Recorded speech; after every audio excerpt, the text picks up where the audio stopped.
Nathaniel Crowe looked at the little girl, and his face went cold. Not surprised, not uncertain, cold, the way a man looks when he's already made up his mind and just needs one reason to pull the trigger. Elsie was 5 years old. She was holding her mother's hand and looking up at him with wide brown eyes, her small boots barely touching the platform boards. She hadn't done anything wrong. She was just standing there, the way children do, completely unaware that the man in front of her was deciding whether she was worth his trouble. He decided she wasn't. "You said nothing about a child," his voice carried across the entire station. People turned.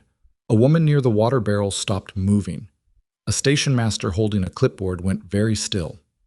Vivian Hartwell, 31 years old, exhausted from 4 days of rail travel, her good dress wrinkled past saving, felt the blood leave her face.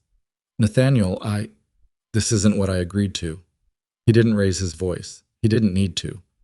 "My ranch is not a nursery." He reached into his coat, pulled out a small fold of bills, and held it out to her. Not offered, extended. The way you hand something to a stranger you owe nothing to. "That should get you through the week. Find yourself other arrangements." Then he walked away. If you've ever stood in a place where you gave everything you had to get there and watched it disappear in under 60 seconds, then you already know exactly what Vivian felt standing on that platform. And if you haven't, stay with me. Because this is the story of what a woman does when the floor falls out beneath her, what she builds when there's nothing left to build with, and who she becomes when the town that watched her fail finally watches her rise. Hit that subscribe button before we go any further, because the stories on this channel don't end where you expect them to. And I need you to see how this one ends. Leave a comment telling me what city or country you're watching from. I want to know how far this story has traveled. Now, let's go back to that platform. The train had smelled like coal and old wool for 4 days. Vivian had barely slept. She'd kept Elsie fed with crackers and dried apple slices she'd packed into a handkerchief, portioning them out carefully so the supply would last, rationing like she was crossing a desert instead of the American interior, which, in its own way, she was. She told herself the nerves were normal, that every woman who'd ever agreed to a mail-order arrangement felt exactly this way in the final hours. The hollow stomach, the hands that couldn't stay still, the voice in the back of her head asking whether she'd made a terrible mistake. She told herself all of that was just fear, and fear was not the same as being wrong. She'd been wrong before. She knew what that felt like. This was different, or so she believed. Wyoming territory appeared through the train window in pieces. First the color of the sky, which was bigger than any sky she'd seen from a Boston street, pressing down on everything like a second Earth above the first. Then the land itself. Flat and enormous and utterly indifferent. Not hostile exactly, just completely uninterested in whether she made it or not. "Mama." Elsie was pressed against the glass, her breath fogging a small circle. "Is that where we're going to live?" "Something like it," Vivian said. "It's very brown." "It won't be brown forever." Elsie seemed to accept this the way 5-year-olds accept most things. Not with conviction, but with the simple willingness to believe that her mother probably knew more about brown landscapes than she did. Vivian had written to Nathaniel Crowe for 7 months. It had started through a placement service in Boston, one of several that had grown up in the years following the war, matching women from the East with men from the territories who needed wives and didn't have the time or the social circumstances to find them through ordinary channels. The notices in the papers were terse things, men describing themselves in terms of acreage and livestock, as if a woman's primary question was about soil productivity. Nathaniel's letter had been different. It was longer than most, for one thing. He'd described the ranch, Iron Ridge he called it, but he'd also described what he was looking for in less practical terms. A steady companion, he'd written, a woman of some backbone, someone who could make a house feel less like a building and more like a place. Vivian had written back. They'd exchanged 14 letters over 7 months. She knew his handwriting. She knew he took his coffee without sugar, that he'd lost his father at 16, that he had strong opinions about the state of the territory's cattle markets, and stronger opinions about the railroads that were taking over them. She felt she knew him. What she hadn't told him, what she'd held back, letter after letter, terrified of losing the thread before she had the chance to explain it in person, was Elsie. Not because she was ashamed of her daughter, never that, but because she knew how these things went. She'd watched other women from the placement service lose their arrangements the moment a child was mentioned. Men wanted wives, not ready-made families. They wanted a fresh start, not a complicated one. Vivian had told herself she would explain it in person, that if he could see Elsie, see her, really see her, a small and bright-eyed child who asked sensible questions and never cried in public and could already sew a straight hem, that he would understand. That the reality of Elsie would be easier to accept than the idea of her. She'd been wrong. The platform at Red Hollow was crowded in the way that frontier stations always were. Travelers, workers, people meeting people, horses tied to posts and stamping at flies. It smelled like sawdust and horse sweat, and the particular kind of dust that gets into everything west of the Missouri. Vivian had stepped off the train holding Elsie's hand and her worn leather suitcase, her good dress already creased from the journey, her hair pinned but not quite as neatly as she'd planned. She'd spotted Nathaniel Crowe immediately. He was the kind of man who was easy to spot, tall, well-dressed for the territory, with the particular posture of someone who owned enough land to feel justified in standing straight. He'd been looking for her too. She'd seen his eyes find her face, and then drop to Elsie. And that was where everything stopped. The cold that came over his face was not the cold of a man who had been deceived and was trying to process it. It was the cold of a man who had already processed it and arrived at his conclusion in approximately 4 seconds. There was no hesitation, no flicker of uncertainty or conflict. There was just the decision. You said nothing about a child. She'd tried.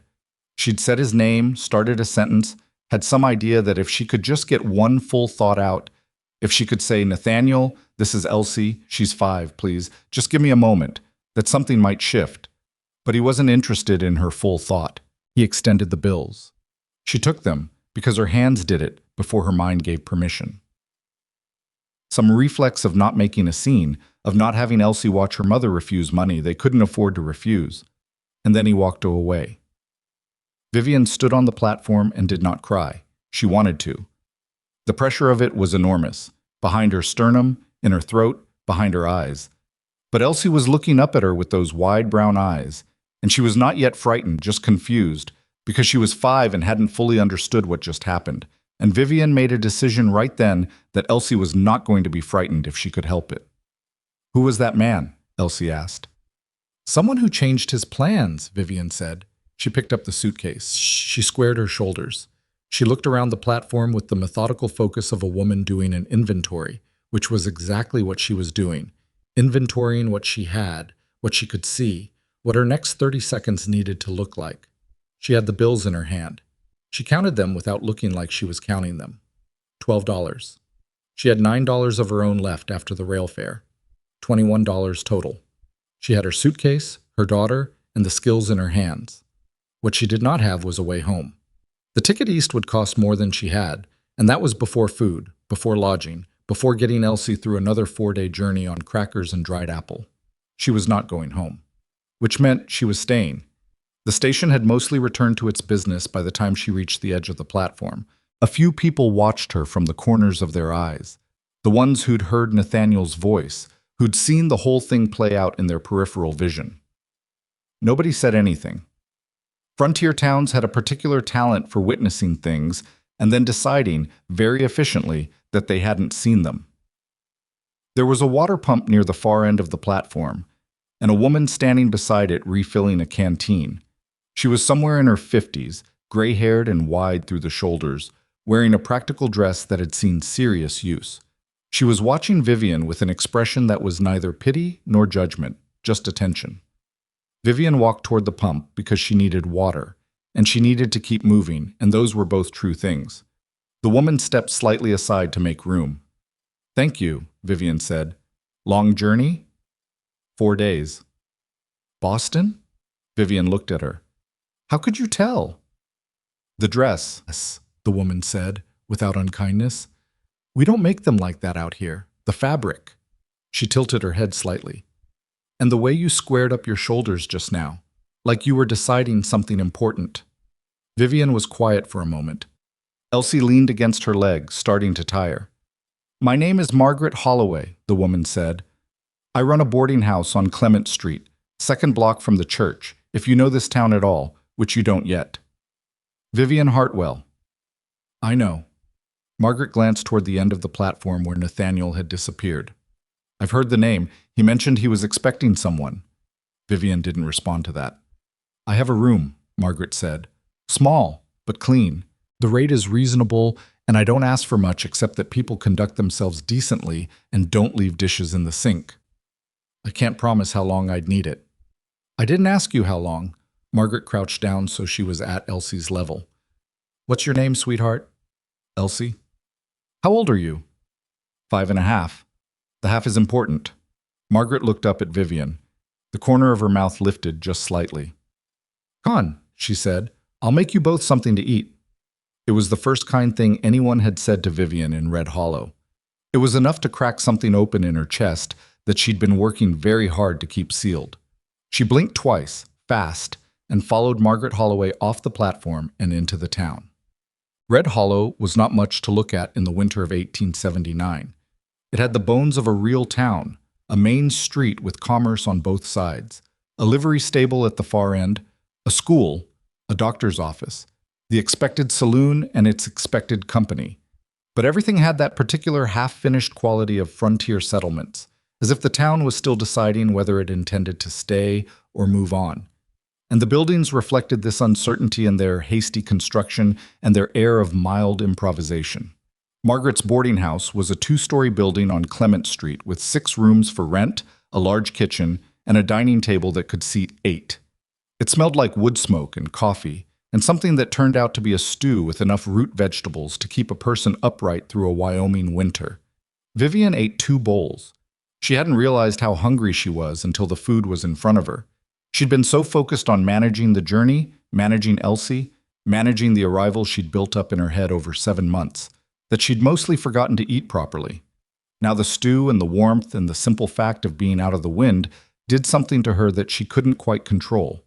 She held it together until Elsie fell asleep in the chair beside her, head tilted against the wall at an angle that should have been uncomfortable but wasn't, because children can sleep anywhere when they're truly exhausted.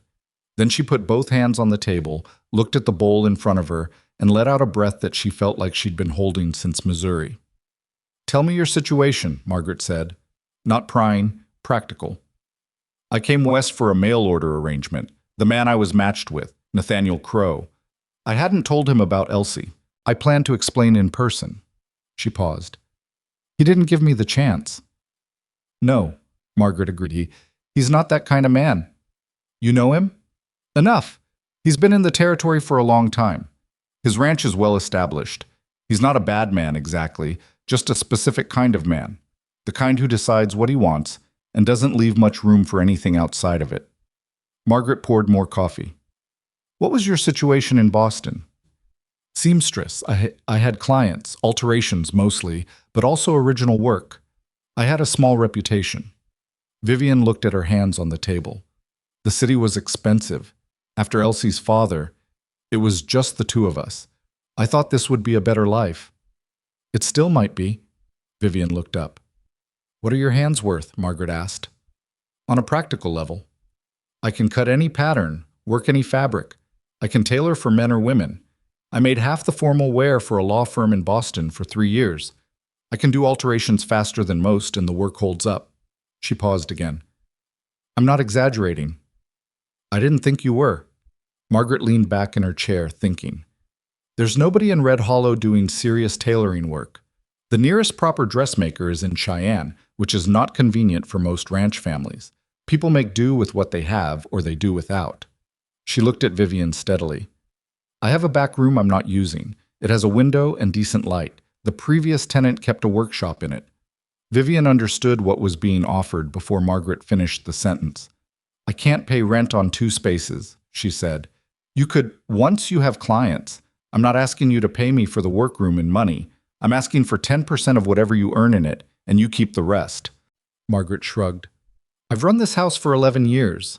I know what it looks like when someone has something to offer. You have something to offer.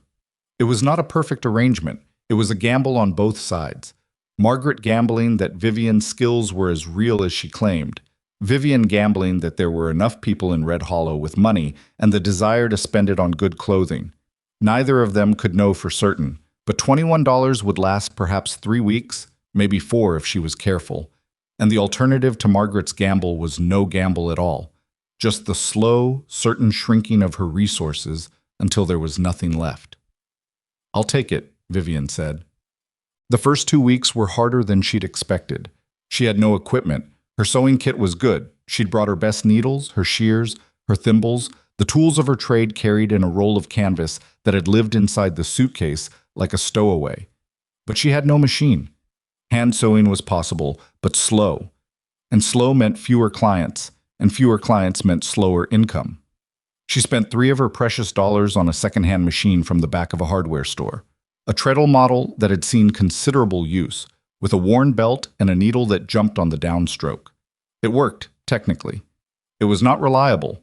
She spent 4 days adjusting it. Margaret watched, didn't comment, brought her coffee. On the 5th day, Elsie wandered into the back room while Vivian was hunched over the machine's mechanism with a pair of pliers and said, very seriously, "Mama, you look like you're trying to reason with something that doesn't want to listen." Vivian had laughed for the first time since they'd arrived. It was a short laugh, a slightly desperate one, but it was real. "That's exactly what I'm doing," she said. "Does it work?" "Sometimes." She sat back and looked at the machine. "You have to show it who's patient." By the end of the second week, she had 2 clients, both referrals from Margaret, both women with alterations that needed doing. A coat that had been made for a larger woman and needed taking in. A dress with a split seam and a hem that had given up the effort. Small work.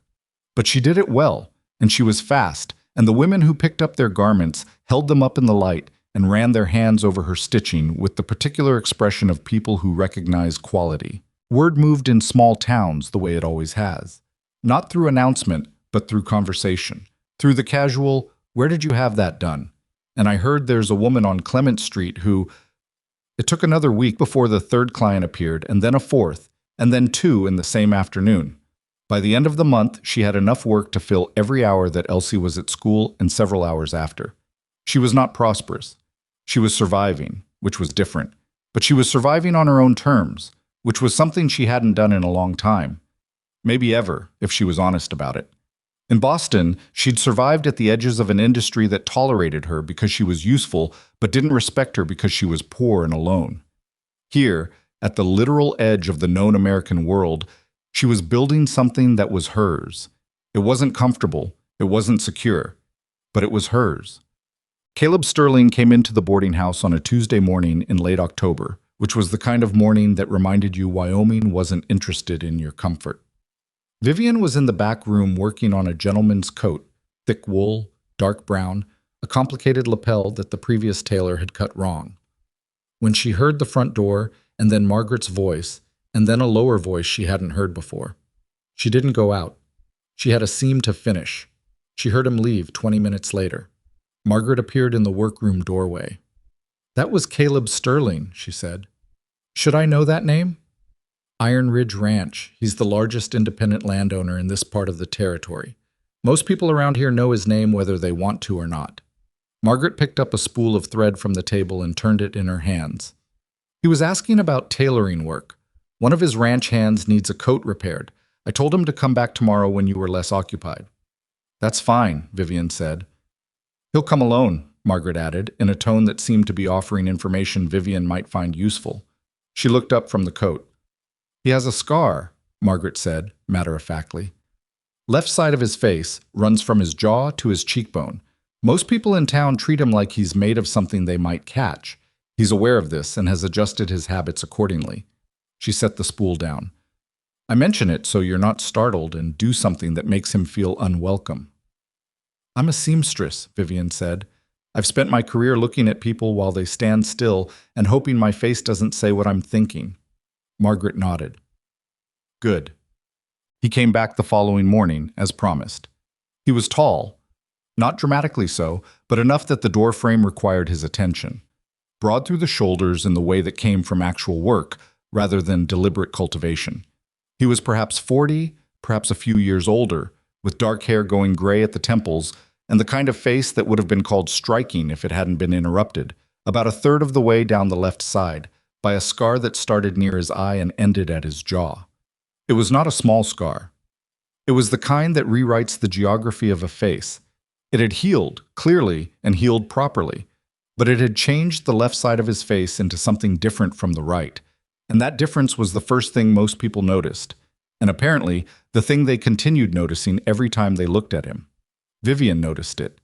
Then she noticed the coat he was carrying, which had a torn shoulder seam and a sleeve lining coming away at the elbow. "I was told you do repair work," he said.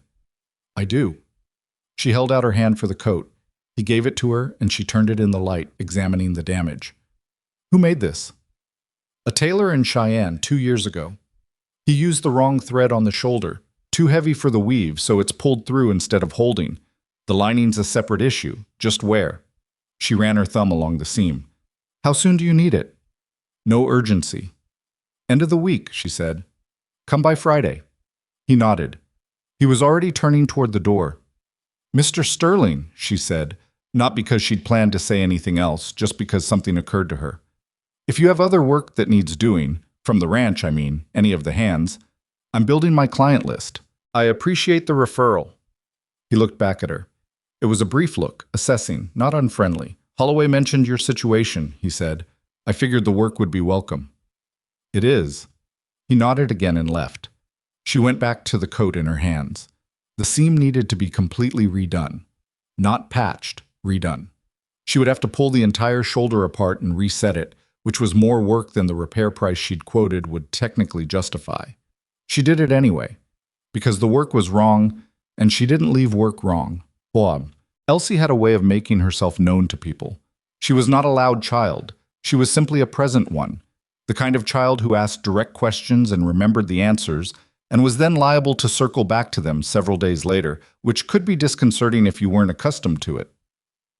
On the Friday that Caleb Sterling came to collect his coat, Elsie was sitting on the bench in the front room doing her letters, working through them with the serious deliberation of someone who understood that reading was a skill and skills required practice.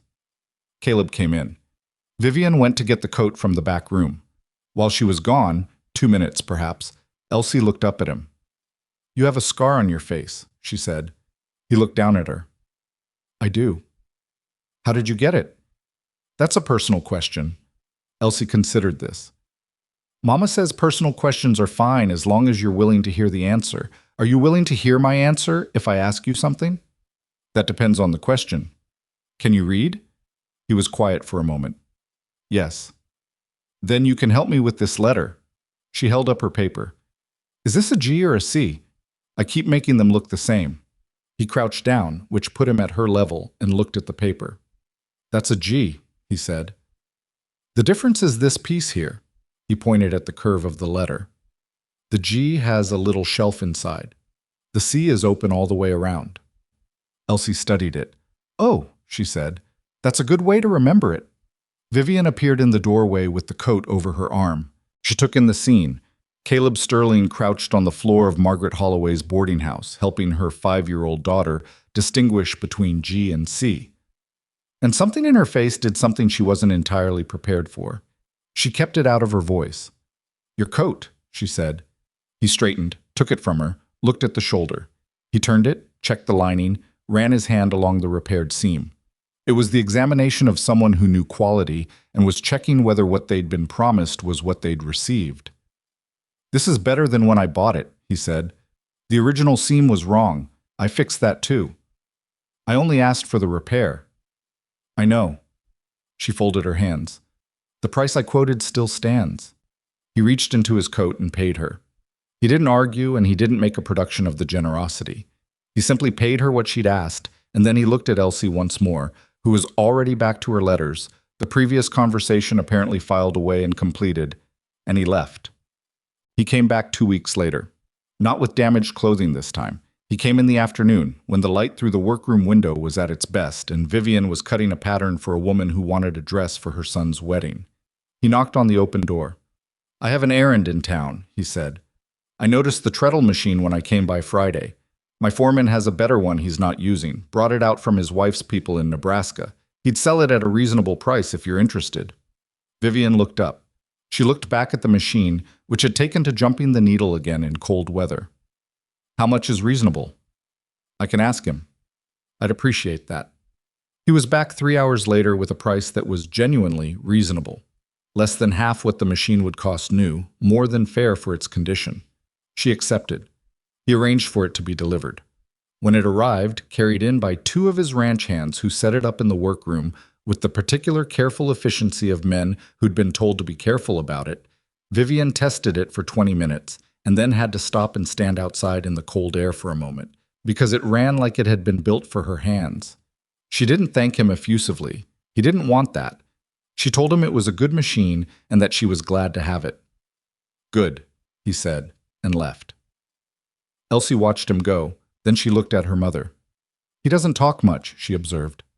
"No," Vivian said, "but he listens. He remembered about the machine. That means he was paying attention." Vivian looked at her daughter for a moment, at the particular sharpness of a 5-year-old who noticed things adults had learned to look past. "Yes," she said. He was. November sharpened into something serious. The wind came down from the north and reminded everyone that Wyoming had opinions about winter and that those opinions were non-negotiable. Vivian had bought Elsie a heavier coat from a woman in town who'd had one her own daughter had outgrown, and she'd patched it herself and relined it with wool scraps from her workroom. And Elsie wore it like it had been made for her because, in a practical sense, it now had been. The workshop was full. She had more work than she could comfortably manage alone. Alterations and repairs, and 2 women who wanted dresses made from scratch. One for a winter social, and one because she'd simply decided she deserved a dress that fit properly. She worked early and worked late and kept Elsie close, the child doing her schoolwork at the corner table of the workroom while her mother cut and stitched and measured. It was not the life Vivian had imagined when she'd answered Nathaniel Crowe's advertisement. It was in certain ways better. Harder, but better. More hers. She was thinking about this, about the distance between what she'd hoped for and what she'd built, when Margaret knocked on the workroom door frame one evening in late November and said, with the particular careful tone of someone delivering information they know is going to land badly, "Nathaniel Crowe is in town." Vivian's scissors stopped moving. "He's been asking after you," Margaret said. "Word came from the saloon. He's been there since this afternoon." "What is he asking?" "What you've been doing, how long you've stayed." Margaret paused. "He seems surprised you didn't leave." Vivian set the scissors on the table. She looked at the fabric in front of her, a deep blue wool, mid-cut, precise. And she looked at her hands, which were steady. "Let him be surprised," she said. She picked the scissors back up and went back to work. But that night, after Elsie was asleep, she sat in the kitchen with a cup of cold coffee, and she let herself feel it. The particular unwanted feeling of knowing that the man who'd dismissed her in 60 seconds in front of a crowd was now, apparently, thinking about her again. She didn't know yet why. She didn't know it was about to get worse before it got better, or that the ground she'd spent 2 months building under herself was about to be tested in ways she hadn't prepared for. She knew only that she was still here, that she was still standing, and that she had not traveled 1,000 miles to be afraid of a man who'd already done his worst and walked away. Nathaniel Crowe didn't come to find her that first night. He came 3 days later.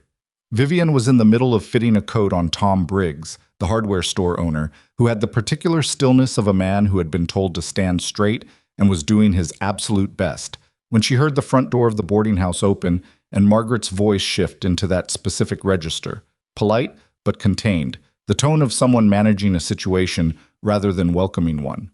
She kept her pins between her teeth and her eyes on the coat. "Hold your arm out just slightly," she told Tom. "Not all the way.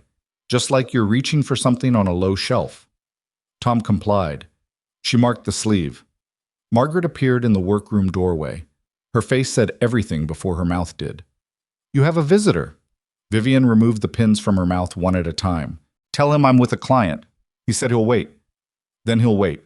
She finished the fitting with the careful thoroughness she applied to everything, which meant it took another 20 minutes, which she was aware was longer than strictly necessary, but which she refused to compress on account of Nathaniel Crowe standing in the front room with his patience and his motives. Tom Briggs left with his coat over his arm and a receipt in his pocket and a slightly puzzled expression, because he'd felt the particular tension in the air the way most people do, sensing something without knowing what. She washed her hands at the basin, straightened her apron. Then she walked into the front room. Nathaniel looked the same. That was the first thing she noticed, and she hated that she noticed it, because she'd half hoped the months since October would have put some visible mark on him. But he was the same. Same posture, same quality of clothing, same air of a man who occupied space with the assumption that space was his to occupy. What had changed was something in his eyes, a calculation she hadn't seen before, or maybe hadn't known to look for. "Vivian," he said, "Mr. Crowe." He looked around the workroom doorway, at the machine, the fabric, the organized tools, the evidence of a working business. His expression did something brief and complicated. "You've built something here," he said. "I have. I heard you have more work than you can handle alone. Word travels fast in small towns, you know that." He nodded slowly. There was a pause that he seemed to think he was controlling. "I wanted to talk to you." "We're talking." "In private." She looked at him steadily. Elsie was at school. Margaret was somewhere in the back of the house. Private was available, technically, and she was aware of this and aware also that she didn't particularly want it. "We can talk here," she said. "The room is empty." Something moved across his face, not quite irritation, more like a man adjusting to terrain that isn't what he planned. He sat down in the chair across from her work table, uninvited, with the ease of someone accustomed to sitting wherever he wanted. "I made a mistake," he said. She waited. "In October, at the station." He turned his hat in his hands once, a gesture she recognized as the closest he would come to visible discomfort. "I reacted badly. The situation surprised me, and I didn't handle it with, I wasn't as fair as I should have been." "No," Vivian agreed. "You weren't. I'd like to correct that." The room was quiet except for the wind pressing at the window glass and the distant sound of Margaret doing something in the kitchen that involved a pot. "What does correcting it look like to you?" Vivian asked. He met her eyes. "I'm still in need of a wife. The offer I made, the original arrangement, I'm prepared to honor it. The child is—" He paused, and she could see him choosing his words the way a man steps across ice, carefully. "Something I'd need to adjust to, but I'm prepared to try." The word adjust sat in the air between them. Vivian looked at him for a long moment. She thought about the platform in October, the cold in his face, the bills extended like she was a stranger he was settling a debt with. She thought about the 4 days on the train, about the letters she'd written, and the careful hope she'd built out of them. She thought about the machine in the back room and the coat she'd finished yesterday, and the woman who'd picked it up this morning and said it was the finest thing she'd owned in 10 years. "The offer I came to Red Hollow for was a home and a partnership," she said. "I wanted security for my daughter and a life that was better than what I had." She folded her hands on the table. "I have that now. Not the version I expected, but I built it, without the arrangement and without your help." He started to say something. "Let me finish," she said, and something in her voice stopped him. "What you're offering me is a chance to trade what I've built for what I thought I wanted in September. And I'd like you to think about why that doesn't appeal to me the way you're expecting it to." Nathaniel Crowe was quiet. "The woman who stepped off that train in October needed someone to choose her," Vivian said. "I don't need that anymore. I'm choosing myself. And that's a different thing entirely." He left 20 minutes later. He didn't argue. She'd give him that. He took the refusal with a certain stiff dignity, replaced his hat, said he hoped she'd reconsider, and walked out. She stood in the front room for a moment after the door closed, and she felt something she hadn't expected to feel. Not triumph, not relief, but something quieter and more structural, like a beam settling into place. Then she went back to work. Margaret appeared in the kitchen doorway. "I wasn't listening," she said, in a tone that made clear she absolutely had been. "Of course not," Vivian said. "You did the right thing." "I know." Vivian picked up the next piece from her pile. A skirt needing a new waistband, straightforward work. "I also know it's not going to be simple from here." Margaret was quiet for a moment. "No," she agreed. "Men like Nathaniel Crowe don't receive refusals the way other men do." "What do they do with them?" "They reclassify them," Margaret said. "A refusal becomes an obstacle. An obstacle becomes something to manage." Vivian looked up from the skirt. "Watch your back," Margaret said simply, and went back to the kitchen. The week that followed was ordinary on its surface. Work came in, work went out. Elsie came home from school with a drawing she'd made of the boarding house that was anatomically improbable but had genuine compositional confidence for a 5-year-old. The treadle machine continued to run well. 2 new clients appeared, a rancher's wife from outside town who'd heard about the blue wool dress Vivian had made, and a young woman who worked at the dry goods store and wanted alterations on 3 dresses she'd bought secondhand.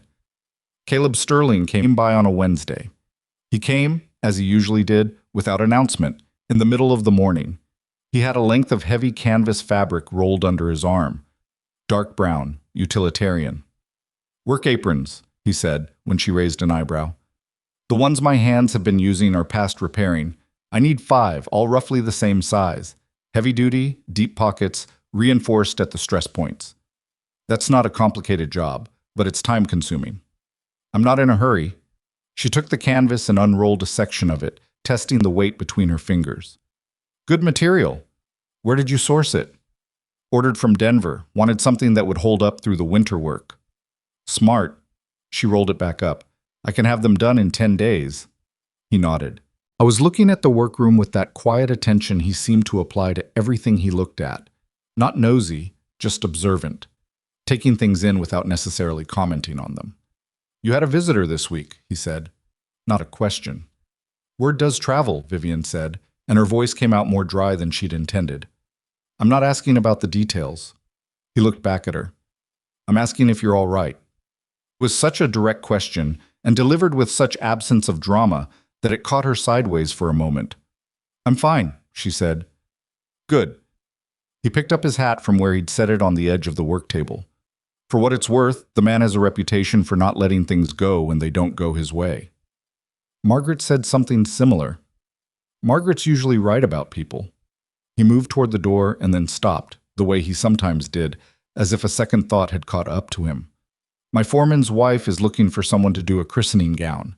I told him you might be willing to take the commission." "I'd be glad to. Have her come by." He nodded and left. Vivian stood in the workroom with the rolled canvas under one arm and thought about the fact that Caleb Sterling, who ran the largest ranch in the territory and had no particular reason to send his foreman's wife to a seamstress on Clement Street, had done so anyway, and that when he'd asked if she was all right, he'd looked at her with the focused attention of someone who actually wanted to know the answer. She went back to work, because there was always work. But the thought stayed with her the way certain things do. Not loudly, just there, like a lamp left on in a room you've walked past. The christening gown commission came 2 days later, delivered in person by a woman named Clara Holt, who was 8 months along and had the tired brightness of someone very close to the end of a long physical process.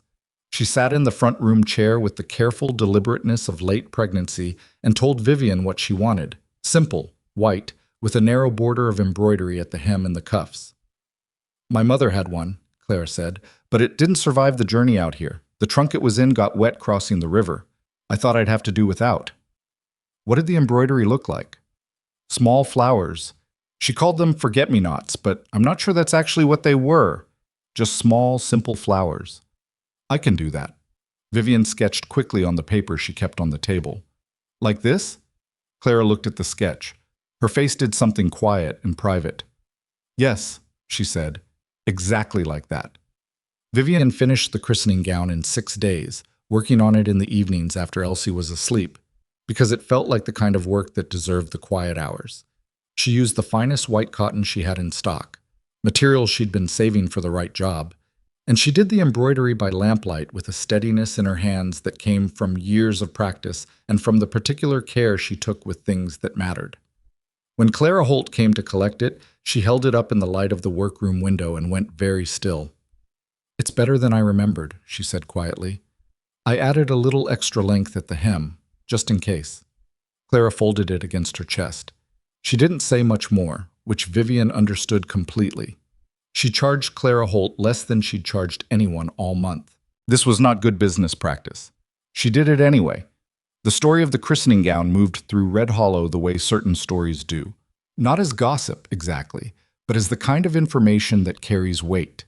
That there was a woman on Clement Street who could make things that looked like what you'd lost. That she did the work with care and charged fairly and didn't make you feel like a charity case if you couldn't afford the full price. 3 weeks after the gown was delivered, Vivian had more work than she could manage alone. She was sitting at the table in the evenings doing her ledger. She kept a careful ledger, had since the first week, a habit from Boston that she was glad of now. When Margaret sat down across from her with 2 cups of coffee and said, "You need help." "I need more hours in the day." "You need help," Margaret said again, more firmly. "You're going to make yourself ill." "I can't afford to pay someone."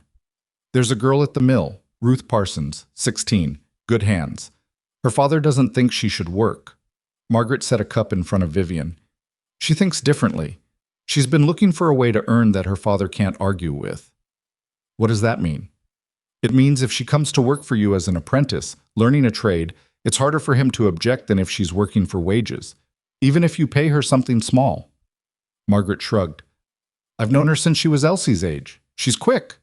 Vivian looked at her coffee. Then she looked at her ledger. The numbers were better than they'd been in October, significantly better, but the margin was still narrow. Anything she paid an assistant came directly from that margin. "Bring her by," she said. "Let me talk to her." Ruth Parsons turned out to be a tall girl with sharp eyes and ink-stained fingers, and the specific kind of nervous confidence of a young person who knows they're capable and has spent too long being told that their capabilities aren't the point.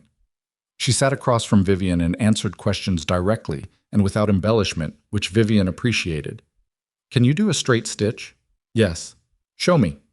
Ruth took the scrap of fabric and the needle and thread that Vivian pushed across the table and did a straight stitch that was genuinely very straight, even tension, consistent length. "Who taught you?"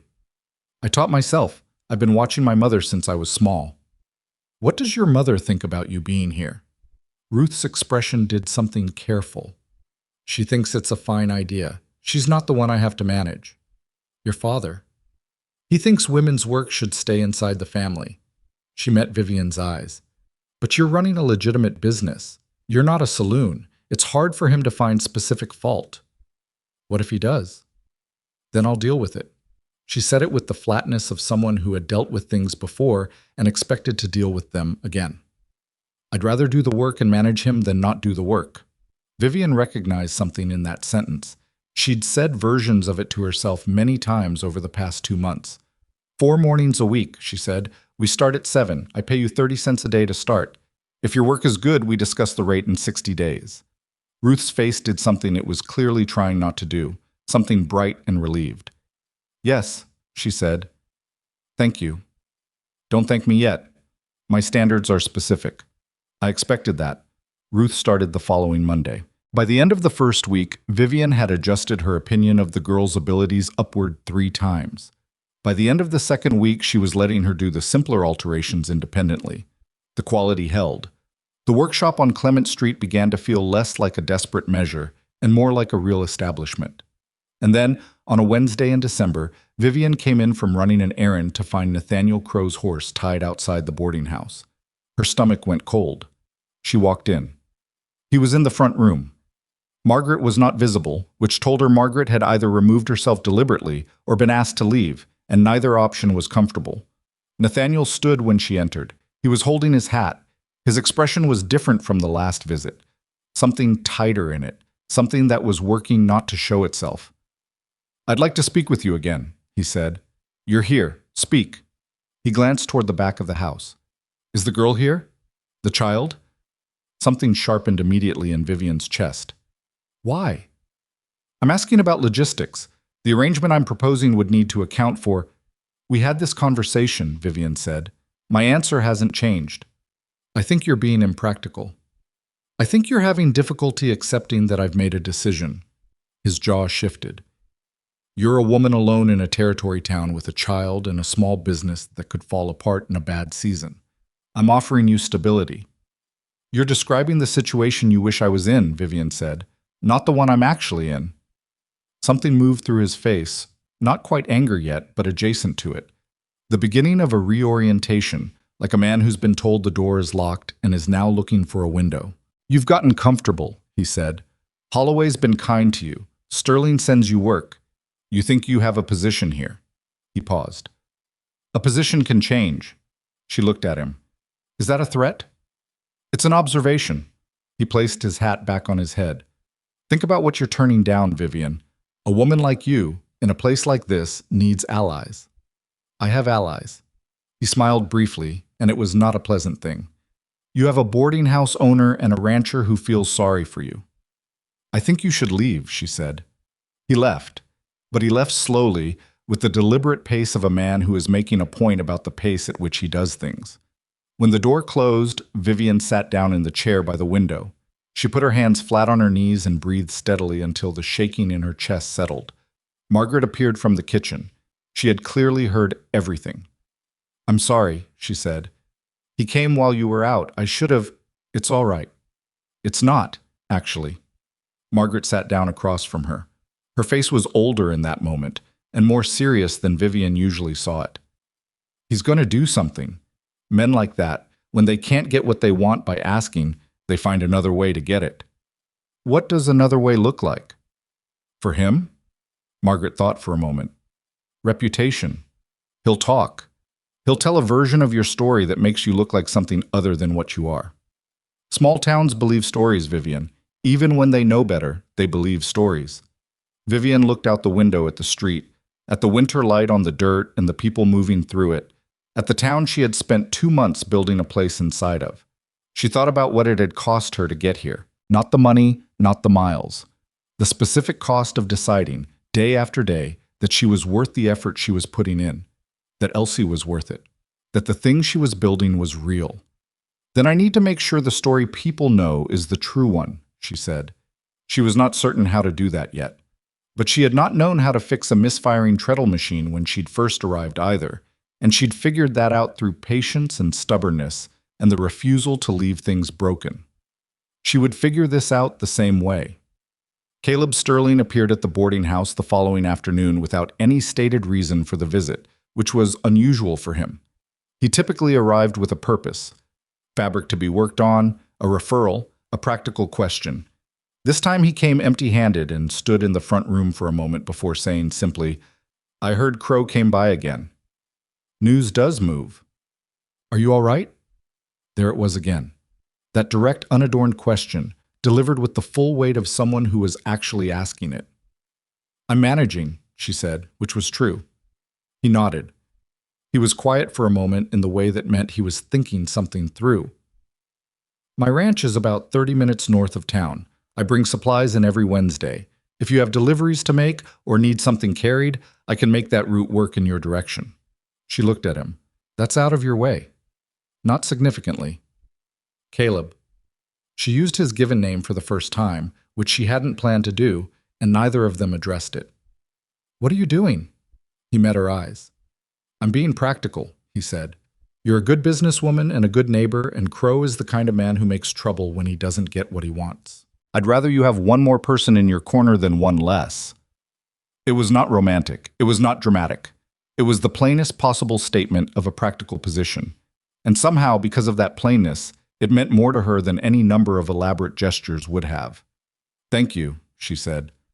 Don't thank me, he said. Just keep doing what you're doing. He left, and Vivian stood in the front room of Margaret Holloway's boarding house with the winter light coming through the window, and she thought about what it meant to have built something real enough that other people were willing to stand in front of it. She thought about Nathaniel Crowe's face when she'd turned him down. And she thought about the particular cold satisfaction of being someone who could turn him down, which was not a feeling she'd had in October when she'd stepped off that train with $12 in borrowed money and a 5-year-old daughter and no plan beyond the one that had just collapsed in front of her. That woman, the one who'd stood on the platform, dry-eyed and shaking inside, taking the bills from a man who had already decided she wasn't worth his time, that woman had done something remarkable. She had not fallen. She had picked up the suitcase, and she had walked into the town, and she had built, out of nothing but skill and stubbornness, a life that was now worth protecting. And the man who'd tried to take it would find, eventually, that he'd badly miscalculated what he was dealing with. The trouble, when it came, didn't arrive all at once. It came the way certain bad things do. In pieces, each one small enough to be explained away individually, but adding up to something unmistakable when you saw them together. It started with the Henderson account, Mrs. Henderson was one of Vivian's steadiest clients, a rancher's wife who came in every 3 weeks with something that needed doing. She came by on a Thursday, and her manner was slightly different. Not cold, but careful. Measured. She said she needed to cancel the dress commission. She was vague about the reasons. She left quickly. 2 days later, a man who'd agreed to have his suit altered sent a note saying he'd decided to wait until spring. Then, at the general store, the conversation around Vivian went a little quieter when she walked in. Not silent. She wasn't being ostracized, not yet. But something had shifted. A degree of warmth had been withdrawn. She didn't know exactly what was being said, but she understood from Margaret's face when she came home that Thursday evening that something was being said. "What have you heard?" Vivian asked. Margaret sat down. "That you misrepresented yourself to Nathaniel Crowe, that you concealed material facts from him to secure a financial arrangement, and then, when he discovered the truth, refused to make it right." She paused. "Some version of that." "That's his story." "Yes. And he tells it well, apparently." Vivian's hands were very still on the table. "What do people think?" "Some of them know better. Most of them haven't made up their minds." Margaret looked at her steadily. "But he has more standing in this town than you do, Vivian. He's been here for years. You've been here for 2 months. That matters, even when it shouldn't." Vivian looked at the door of the workroom. Through it, she could see the treadle machine, the organized shelves, the bolts of fabric, the tools of a business she had built with her hands, and her stubbornness, and 2 months of working until her fingers ached. "I won't let him take this from me," she said. It came out very quiet, which was different from how she usually sounded when she was determined. Usually determination had more energy to it. This was something older and colder and more certain. "Good," Margaret said. "Then we figure out how to fight back." And the winter, which had been difficult enough already, tightened around Red Hollow like a fist. And inside it, Vivian Hartwell sat across from the woman who'd given her a chance when she had nothing, and they made a plan. The plan Margaret and Vivian made that night was not complicated, because the best plans rarely are. Vivian would not hide. She would not reduce herself, shrink her hours, lower her prices to win back clients through desperation. She would not address the rumors directly, because addressing rumors directly gave them more weight than they deserved and made the person defending themselves look like someone who had something to defend against. What she would do was work, visibly, consistently, with the same quality she'd put into everything since the first week. She would let the work speak for itself, and she would trust that the people in Red Hollow who had sense, and Margaret believed most of them did, underneath the gossip, would eventually apply it. "And if they don't?" Vivian had asked. Margaret had been quiet for a moment. "Then we find a different approach. But let's try the honest one first." It was a reasonable plan. It was also, as Vivian discovered in the days following, a very hard plan to execute when you were angry. Because she was angry. She'd been managing it carefully, keeping it beneath the surface where it was useful rather than letting it out where it would be destructive. But the anger was there, and it was specific, and it had Nathaniel Crowe's face on it. The particular fury of watching someone take the story of your life, the actual events, the actual sequence of choices and consequences, and reframe it so that you became the villain in your own narrative. That was not a small thing to absorb. She channeled it into the work, which was what she had. Ruth came in 4 mornings a week, and they worked side by side. And Vivian kept her standards exacting and her manner steady and her voice even, because Ruth was watching everything, the way young people do. And Vivian was not going to let what Nathaniel Crowe was doing change what Ruth saw when she looked at her. The first real sign that the plan was working came from an unexpected direction. Clara Holt, the rancher's wife whose christening gown had come out better than she'd remembered, came in on a Wednesday with her husband, Jim, who was a quiet man with large hands and the direct eyes of someone who didn't say many things, but meant all of them. "We heard some things being said," Clara said, without preamble, settling herself carefully into the chair with the new baby asleep against her shoulder. "About you and Crowe. About what happened when you arrived." Vivian kept her hands on the fabric she was working. "I expect you did." "Jim wanted to come and tell you in person." Clara glanced at her husband. "Tell her." Jim Holt looked at Vivian with those direct eyes. "I've done business with Nathaniel Crowe for 6 years," he said. "I know how he operates when something doesn't go his way. I also know what you made for our boy." He nodded at the sleeping infant. "A woman who does work like that isn't what he's saying she is. And I've been telling people so." Vivian looked at him for a moment. "Thank you," she said, and meant it without being elaborate about it. "Don't thank me, it's just the truth." He stood up. "Clara's got a coat that needs relining. I'll leave her to talk about it."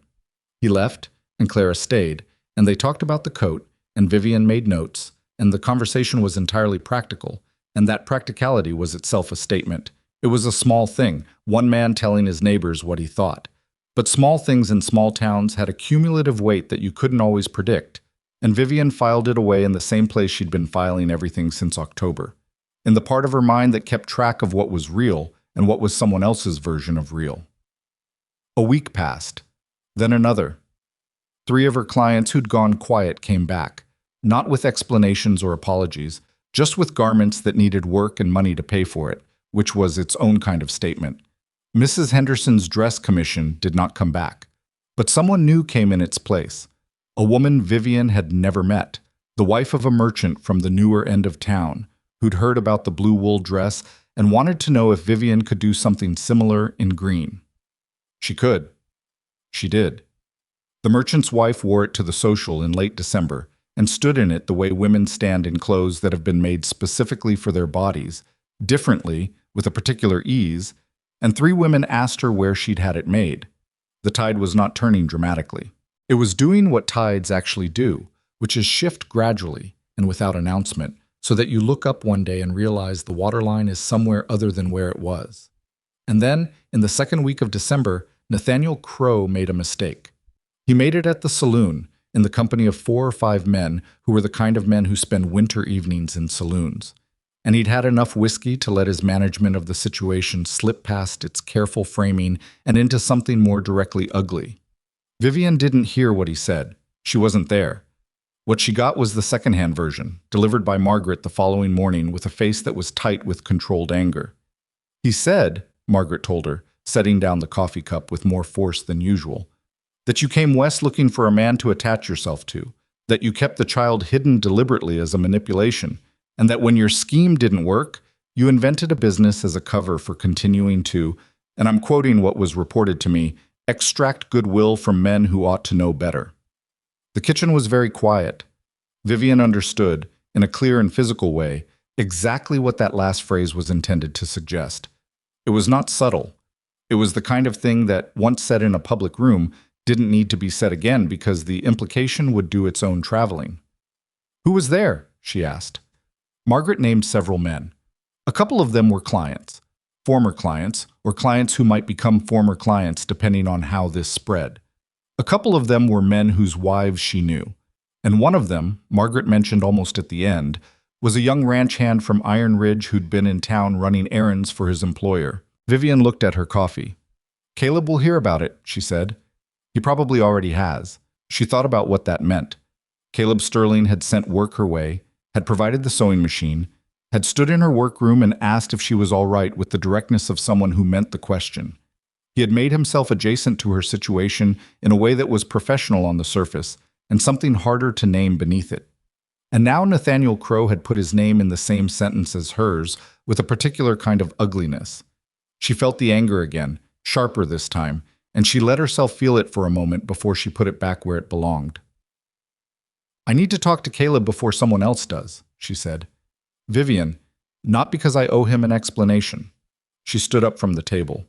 "Because the story going around involves his name and his reputation, and he has a right to hear the truth directly from me before he hears a version of it from someone else." She went to Iron Ridge Ranch that morning. She'd never been there before. It was 30 minutes north of town, as Caleb had said, reached by a road that was well maintained in that particular way of a man who kept things in order out of habit rather than impression. The ranch itself was larger than she'd pictured. Substantial buildings, a bunkhouse, corrals, the kind of operation that had been built over time by someone who thought about what they were building.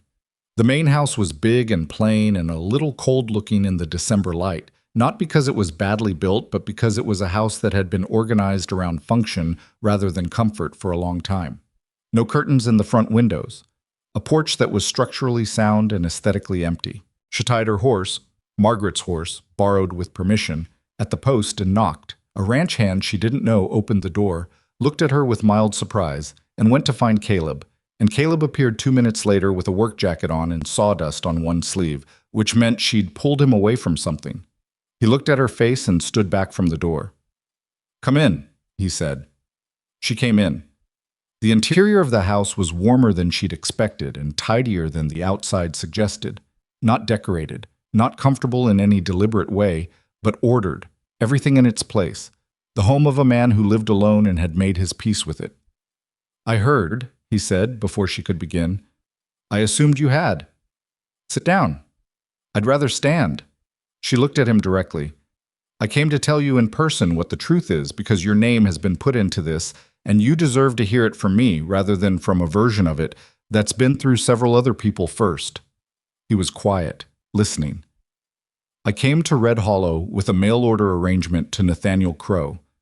I had not told him about Elsie and the letters. I intended to tell him in person. He didn't give me the opportunity. He made his decision before I could speak, and he made it publicly." She kept her voice even. "Since then, I've built a business here. He came back twice, offered to reinstate the arrangement, and I refused him twice. What he's saying in the saloon is his response to that refusal." She paused. "The part about you, the implication that I've been, that's his attempt to discredit the support you've given me by making it look like something it isn't." Caleb looked at her for a long moment. The scar on his face was lit from the left by the window light, and she had long since stopped registering it as the first thing she saw when she looked at him. She saw him. "I know what the truth is," he said quietly. "I wanted you to hear it from me." "I know." He moved to the window, which was his version of pacing. He didn't actually pace, he just repositioned himself. "What are you going to do?" "Keep working. Let the work be the answer." She looked at her hands for a moment. "But he's going to keep pushing. Men like him don't stop at rumors."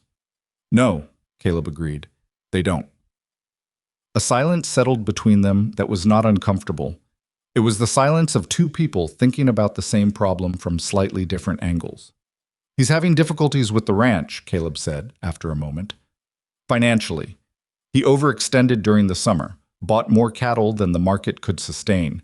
He's not in a catastrophic position, but he's not comfortable." He glanced at her. A successful wife with an established business would help him considerably. Vivian absorbed this. So the offer was never about making amends. "I don't think so, not primarily." "That doesn't surprise me." She picked up her coat from the chair where she'd laid it. "Thank you for telling me." "Vivian." He said her name with a slight pause before it, the way someone does when they've decided to say something they might otherwise leave unsaid. "I'm not going to ignore what he's doing. I have standing in this town. More than he does, in certain circles. If he continues, I don't want you to fight my battles," she said. "I know you don't." He looked at her steadily. "But I'd like to stand nearby while you fight them, if that's acceptable." It was such a careful, precise statement of what he was offering. Not rescue, not intervention, just presence, just proximity, that it stopped her for a moment. "Yes," she said. "That's acceptable." She rode back to town through the cold December morning with the wind at her back and her thoughts sorting themselves into two categories: what she could control and what she couldn't. She was comfortable with this division. She'd been working with it since October. What she could control was the work, the quality of it, the consistency of it. The way she treated her clients, the way she treated Ruth, the way she showed up every morning, whether she felt like it or not. What she couldn't control was Nathaniel Crowe's mouth. But she was starting to understand that mouths could be countered, not by other mouths necessarily, but by facts, by reality, by the accumulated weight of things that were demonstrably, undeniably true. The thing that Nathaniel Crowe had not accounted for, the thing that men like him rarely accounted for, in Vivian's experience, was that the people he was trying to influence were not abstractions. They were specific people with specific memories. Mrs. Henderson had a coat in her wardrobe that fit her better than anything she'd owned in 20 years. Jim Holt had a son who'd been baptized in a gown that had made his wife cry because it looked like something that had been loved by someone before them. Tom Briggs had a suit jacket with a shoulder seam that was better than it had ever been. These were not rumors. These were things people could hold in their hands. And on a Thursday morning in the third week of December, those things began to matter in a very direct way.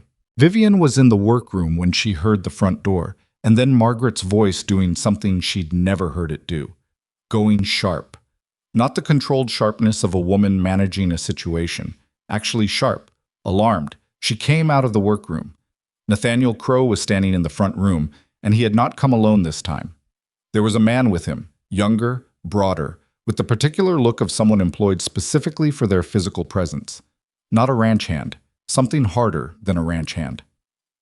Margaret was between them in the hallway that led to the back of the house, which was where Vivian's instincts immediately went, because Elsie was in the back room.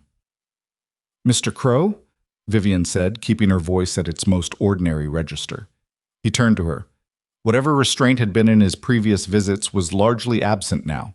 The careful, measured manner was thinning at the edges like ice in March, and what was underneath it was less pleasant.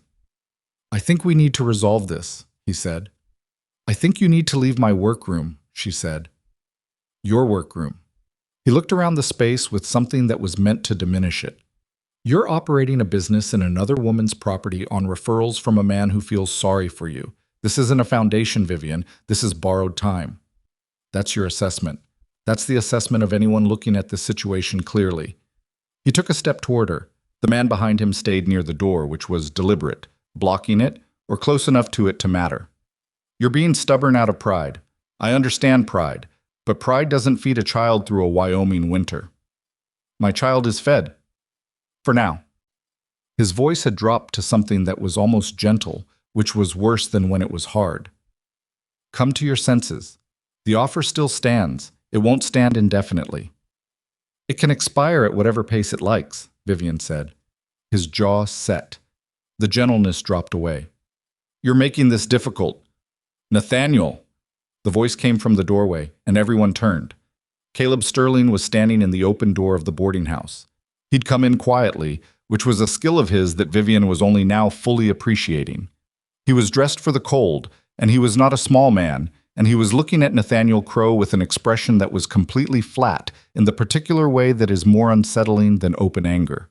Behind him, on the porch, were Jim Holt and another man Vivian recognized as a local merchant who'd been one of her recent clients. They weren't a mob. They weren't even particularly dramatic. They were just three men who had shown up, and their presence in the doorway was enough to change the mathematics of the room entirely. Caleb stepped inside. The man who'd been blocking the door moved aside, because men like that read the situation, and the situation had changed. "I think you came a long way from your ranch today," Caleb said to Nathaniel, "and I think you should make the trip back." "This isn't your business, Sterling." "You've been making it my business for 3 weeks." Caleb's voice was quiet and completely unhurried. "You've been using my name in rooms I wasn't in to imply things that aren't true. That makes it my business." Nathaniel's expression went through several things quickly. Vivian watched it happen, the calculation, the assessment of the room, the revised read of what he'd walked into. "You're defending her," he said. "I'm standing in a room." Caleb didn't move toward him. He didn't need to. "I'd like you to leave it." Jim Holt had come in from the porch. He stood quietly behind Caleb, and his presence was the presence of a man who had 6 years of doing business with Nathaniel Crowe and had decided, at some specific point, that he was done with it. "Nathaniel," Jim said, "let it go." The word "let" was doing a lot of work in that sentence. Let it go. Let her go. Let this be what it is, which is over, which was over before you walked in here and made it worse. Nathaniel Crowe stood in the middle of the room and understood, in the way that certain men understand certain things only when the alternatives have been fully closed off, that he had lost. Not just the room, the town. He had spent 3 weeks trying to rewrite the story of what had happened here, and the town, not all of it, not neatly, not without some people who would always believe his version. But enough of it, the people who made the ground solid had decided that his version wasn't the one they were keeping. He put his hat on. He looked at Vivian with an expression that was stripped of strategy and down to something raw. Not regret, not quite, but something adjacent to it. The look of a man who is realizing too late that the thing he threw away was worth more than what he'd been trying to get. "You'll find it harder than you think," he said. "Out here. Alone." "I'm not alone," Vivian said. He left. The man with him left. The door closed. The room was quiet. Margaret exhaled from somewhere behind Vivian. a long, controlled breath, the sound of someone who'd been very tightly held and was carefully releasing. Caleb looked at Vivian. "Are you all right?" "Yes." She steadied herself against the workroom doorframe and then straightened away from it because she didn't want to need it. "Ruth," he said. "She saw Crowe's horse when she came in this morning and went looking for me. She's quick, that girl." Vivian thought about Ruth Parsons, 16 years old with ink-stained fingers and a talent she'd been told wasn't the point, who had seen something wrong and gone looking for the right person to tell. "Yes," Vivian said. "She is." Jim Holt cleared his throat from near the door. "Clara wanted me to say that if you need anything else, you send word." He nodded once, with the finality of a man delivering a message that is also a commitment. Then he left, and the merchant who'd come with them left, and it was just Caleb and Vivian and Margaret in the room, and the weight of what had just happened settling into the ordinary silence of the house. "He won't let it go entirely," Caleb said. "Not his nature." "I know." Vivian looked at the workroom doorway. She could see the treadle machine through it, and the fabric on the table, and Ruth's apron hanging on the hook by the door. "But he knows now that it costs him something, that changes the math." "It does." Caleb moved toward the door. He paused with his hand on the frame. "My foreman's wife wants to commission a coat, practical wool, for the winter. I told her to come by this week." It was a completely ordinary thing to say. It was entirely deliberate in its ordinariness. "Tell her Thursday morning," Vivian said. "I'll have time." He nodded. He left. Margaret waited exactly until the sound of his horse on the frozen ground had faded before she turned to Vivian with an expression that was half exhausted and half something warmer. "I was here in under an hour," she said. "He came quickly." "Vivian." Margaret looked at her with the patience of a woman who had known many people over many years and understood things about them that they didn't always understand about themselves. "He came before he was asked." Vivian was quiet. "I'm just saying," Margaret said, and went to put the kettle on. Elsie, it turned out, had not been in the back room during any of it.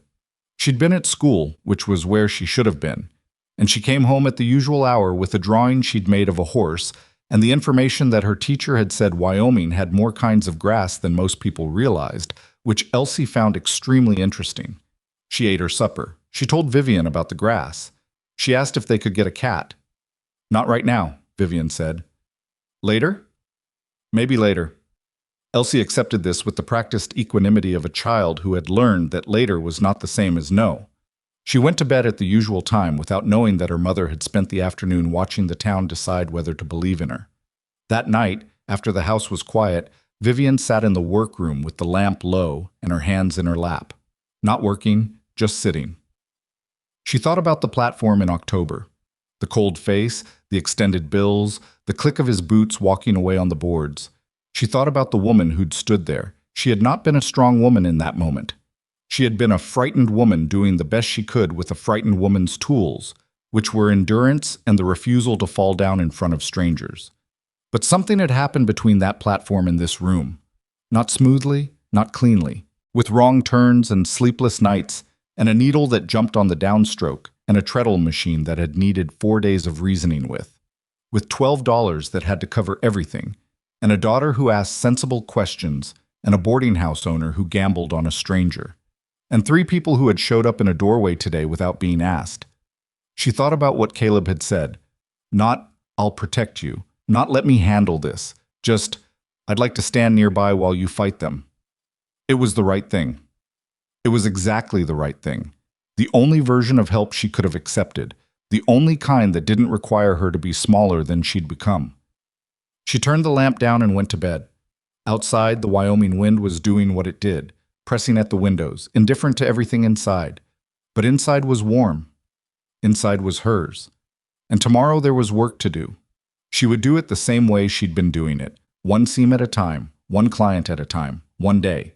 Not because it was easy, because it was hers. In the morning, she would open the workroom, and Ruth would come in at 7 with her quick eyes and her ink-stained fingers. And there would be fabric to cut, and a coat to line, and 2 alterations waiting in the basket by the door.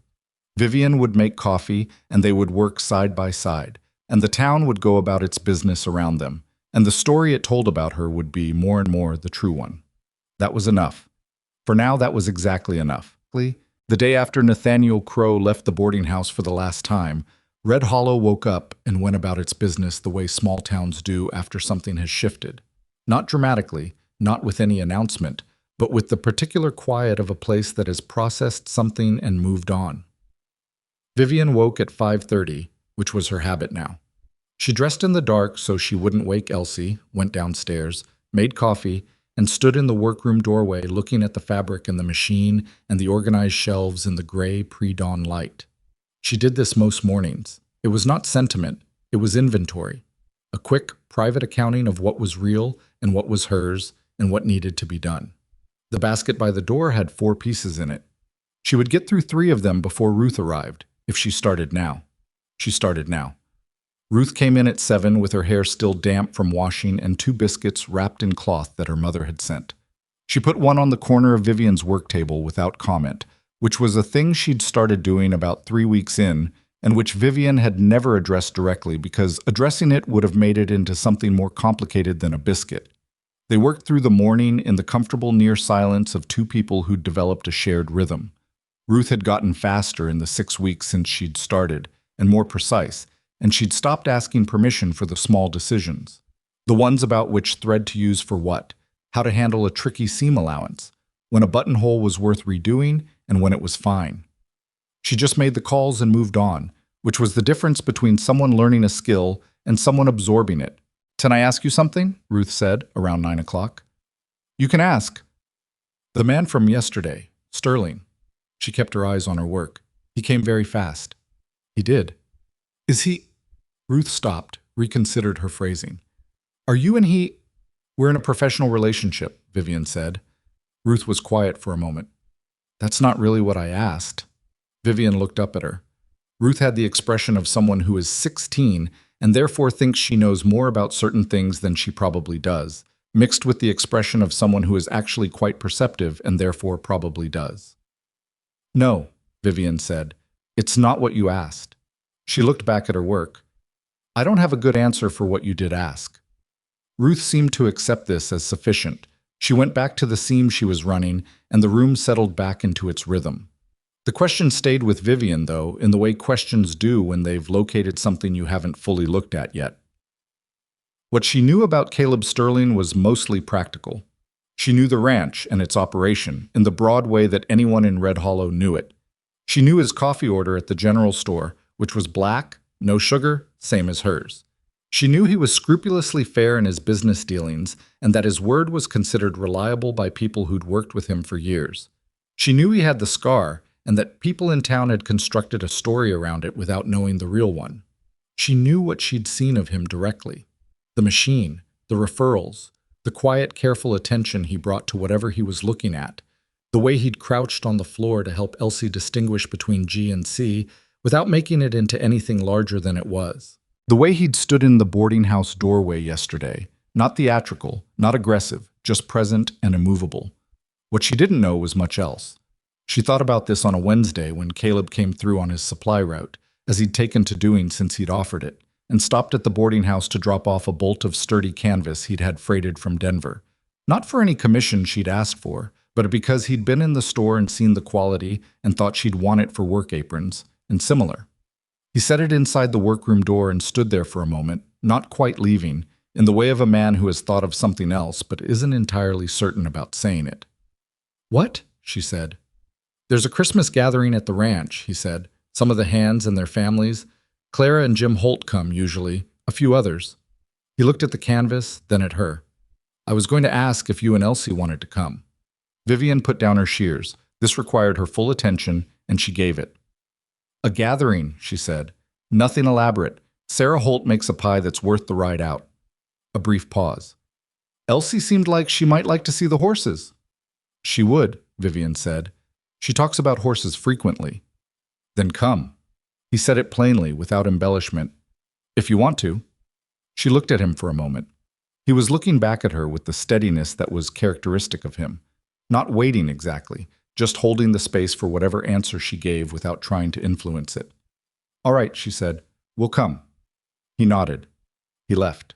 Vivian stood in the workroom thinking about the fact that her heart was doing something slightly irregular, which was inconvenient and which she had no immediate plans to discuss with anyone, including herself. The days between that conversation and Christmas moved the way December days move in Wyoming, fast and cold and without much ceremony. There was more work than usual because the social season, such as it was, created the need for altered dresses and repaired coats and the general desire of people to look better than they usually did when they gathered together. Vivian and Ruth worked long hours, and Vivian paid Ruth extra for the additional time, and Ruth used the money to buy her mother a length of good blue ribbon, which she mentioned only because Vivian asked where it had come from, and Ruth was too honest to be vague about it. Nathaniel Crowe had, according to the reports that reached Vivian through the ordinary channels of small-town information, left Red Hollow the week after the confrontation at the boarding house. Someone said he'd gone to Cheyenne. Someone else said he'd gone to deal with a debt he'd been avoiding. Nobody said this with particular sympathy, because sympathy for Nathaniel Crowe had become, in the general accounting of things, a commodity in short supply. Vivian heard these reports and did not spend much time on them. He was gone. The space he'd occupied in her daily anxiety closed over itself like a wound that had finally been cleaned, and she found that she could think about her work and her daughter and her accounts without his name intruding on every third thought the way it had for the past month. This was its own kind of relief, not triumphant, just quiet, clean. Elsie, when told about the Christmas gathering at Iron Ridge Ranch, received the information with a seriousness that was entirely characteristic of her. "Will there be real horses?" she asked. "There will be real horses. Not like the ones at the livery, ranch horses." "Yes." Elsie considered this with the gravity of someone weighing a significant decision that had in fact already been made. "All right," she said. "I think we should go." "I'm glad you approve. What do you wear to a ranch Christmas?" Vivian looked at her daughter. "Your good dress and your warm coat." "The one you fixed?" "Yes." Elsie nodded. "Then I'll be appropriate," she said, and went back to the letters she'd been practicing. The morning before the gathering, Vivian did something she hadn't done in months. She put aside the client work entirely and spent 2 hours on a piece of her own. She'd had a length of deep burgundy wool that she'd been saving, had bought it in October from a merchant who'd had it on a remnant table, better quality than he'd understood, and she'd paid the remnant price and put it away for something specific without knowing yet what specific meant. She knew now. She cut the pattern from her own measurements, which she knew by heart in the way that seamstresses know their bodies differently from other people's. Not vanity, just dimensional awareness. She worked steadily. No second guessing. The cuts were clean and the seams were precise, and by early afternoon she had a dress that fit her the way good clothes fit when they've been made for a specific person, which is to say like a second skin that happened to have excellent structure. She looked at herself in the mirror above Margaret's bureau, which she'd borrowed the use of for exactly this purpose. Margaret appeared in the doorway. She looked at Vivian in the burgundy dress, and her expression did the thing it sometimes did when she was moved by something and was deciding whether to say so. "You made that this morning?" she said. 2 hours. "Lord," Margaret shook her head slightly. "Wear your good earrings, the small ones." "I wasn't planning on earrings." "Wear them anyway." Vivian wore them. The ride out to Iron Ridge Ranch on Christmas morning was cold and clear, the kind of Wyoming day that was all sky and blue light and frozen ground that held the horses' hooves like iron. Elsie rode in front of Vivian on the borrowed horse, leaning back against her mother's coat with her own collar turned up, saying very little, which meant she was paying attention to everything. About 20 minutes in, she said, "Mama?" "Yes." "When we get there, I'm going to say good morning to Mr. Sterling, and then I'm going to ask if I can see the horses. Is that polite?" "It's polite. Just wait until he's not in the middle of something." "I know how to wait," Elsie said with mild offense. "I know you do." Elsie settled back. After another few minutes, "Mama." "Yes." "Is Mr. Sterling our friend?" Vivian looked at the road ahead. The frozen wheel ruts, the distant shape of the ranch buildings becoming visible in the morning light. "Yes," she said. "I think he is." "Good," Elsie said. "I thought so too." Iron Ridge Ranch in December was different from the bare-boned impression it had given her on her one previous visit.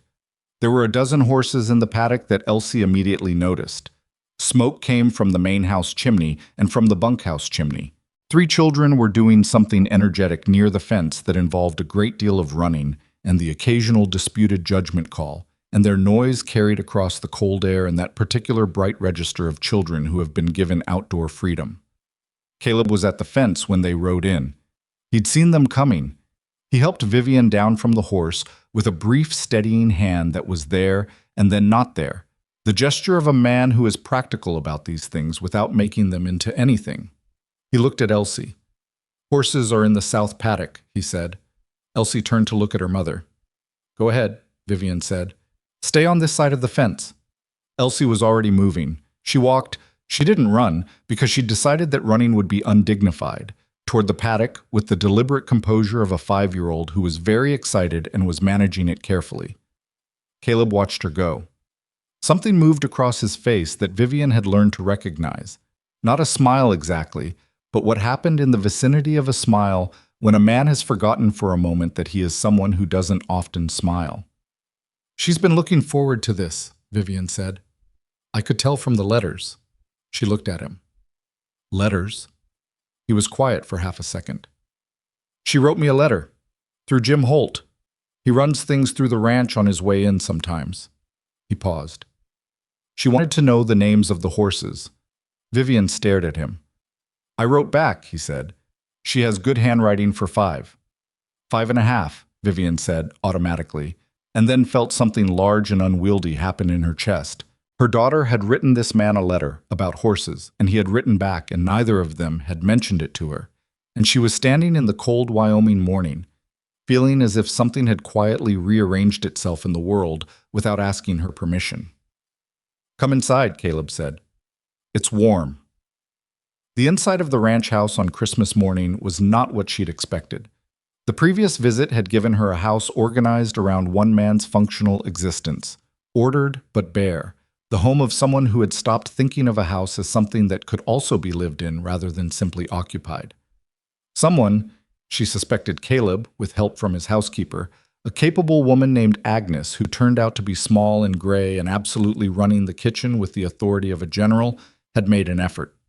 There were pine boughs on the mantel above the fireplace, a wreath on the inside of the door. The table was set properly with a cloth, and the smell coming from the kitchen was the smell of a meal being taken seriously. Clara Holt was already there, sitting near the fire with the baby on her lap, and she smiled at Vivian with the warmth of a woman who had made it her business to be on your side and had no intention of changing that. "You look beautiful," Clara said, taking in the burgundy dress with the eye of someone who'd come to appreciate what good tailoring looked like. "I made it this morning." Clara shook her head. "She made it this morning," she said, to no one in particular, and to anyone who'd listen. The gathering was small. The Holts, 2 of the ranch hands and their wives, Agnes, and one older man named Beaumont, who was Caleb's longest-serving foreman and who shook Vivian's hand with both of his and said, with the bluntness of a man who'd decided praise was efficient, "Sterling talks about your work. He doesn't talk about much, so when he does, it's worth paying attention to." Vivian filed this away. The meal was, as promised, excellent. Sarah, Jim Holt's sister, who'd come out from Nebraska and had the relaxed competence of someone who'd been cooking for large groups her whole life, had made a pie with dried apples and winter spices that was, in fact, worth the ride. Agnes had done a roast that Beaumont called the best he'd had in 11 years, and Agnes received this praise with the satisfaction of someone who agreed. Elsie came in from the paddock when called, flushed from the cold, and sat between Vivian and Clara, and told everyone the name of every horse she'd met, which turned out to be 7 horses and took a while. Nobody stopped her. Caleb sat across the table and listened with the attention he gave to everything, and at some point Elsie ran out of horse names and said very directly, "Mr. Sterling, which is your favorite?" "Boone," Caleb said. "The gray one." "I thought so," Elsie said. "He has a sensible face." "That's exactly it," Caleb said. And this time, the thing that happened in the vicinity of a smile became an actual one, brief and real. And Vivian watched it happen and looked at her plate. The afternoon settled into the comfortable formlessness of a good gathering, conversation that moved between serious things and light ones without announcement. The children outside and occasionally inside and occasionally in trouble about something minor. Agnes produced coffee and then produced it again. The fire made the room warm. At some point, Jim Holt and Caleb moved to the corner of the room and talked in the low, focused way of men discussing something practical. And Vivian, who was near enough to hear without trying, caught enough to understand that they were talking about the territory's upcoming land survey, a government assessment that would establish formal boundaries on ranch holdings that had been running on informal agreements and old maps for years. She didn't pay close attention. It was ranch business, not hers. But she heard Jim say, Crowe's property runs into the question. And she heard Caleb's response, which was brief and which she didn't fully catch. And she heard Jim say, I don't know what he'll do if the survey doesn't go his way. She turned her attention back to Clara and the baby and left that conversation where it was. Later in the afternoon, while the others were occupied and Elsie had gone back outside to the paddock with two of the ranch children, Vivian found herself standing near the window of the main room alone for a few minutes. She looked out at the paddock, at Elsie standing at the fence with her good coat buttoned and her collar up and her hands gripping the top rail, completely absorbed in whatever the horses were doing. Caleb came to stand beside her. He'd brought her coffee, because he paid attention to that kind of thing. She's been at that fence for 4 hours, he said. She'll remember this for years. They were quiet for a moment. The light outside was going the particular gold of late afternoon winter sun, low and long and making the frost on the fence rails bright. Can I ask you something? Vivian said. You can ask. Your scar. She kept her eyes on the window, not avoiding his face, just giving him room to answer without feeling observed. I've never asked. I've wondered. The silence beside her was a thinking silence, not a withholding one. There was an incident, he said, about 8 years ago. There were men, a group of them, 3, who'd been running a land scheme in this part of the territory, selling titles to land they didn't own, collecting payments, moving on. I'd figured out what they were doing. I went to report it to the territorial magistrate. He stopped. They got to me before I got to the magistrate. Vivian turned to look at him then. 3 of them, he said. On the road between here and Cheyenne, I had a rifle. I managed. He looked at his coffee cup. But not before one of them with a knife managed something in return. The magistrate? I got to him, eventually. A brief pause. The men were found, tried. 2 of them are still in a federal prison outside Denver. The 3rd one didn't make the trial. She looked at his face, the scar, the history of it that she now understood, the 8-year-old story written in healed skin. You could have left it alone, she said. The scheme. It wasn't your land they were selling. No, he agreed, but it was someone's. She thought about this, about the particular kind of man who sees something wrong happening to someone else's property and puts himself between it and them because it is wrong, not because there is personal profit in it. Who would do it again, she suspected, if the situation arose, even knowing the road between here and Cheyenne. People in town, she said carefully, they look at you differently. They look at the scar differently. He shrugged, one shoulder, the movement of a man who has made a settled peace with something rather than a happy one. I know what it is. They make up the story and then they keep telling it. It's easier than asking. I should have asked sooner. You didn't treat me like there was something to ask about. He looked at her then. That was its own thing.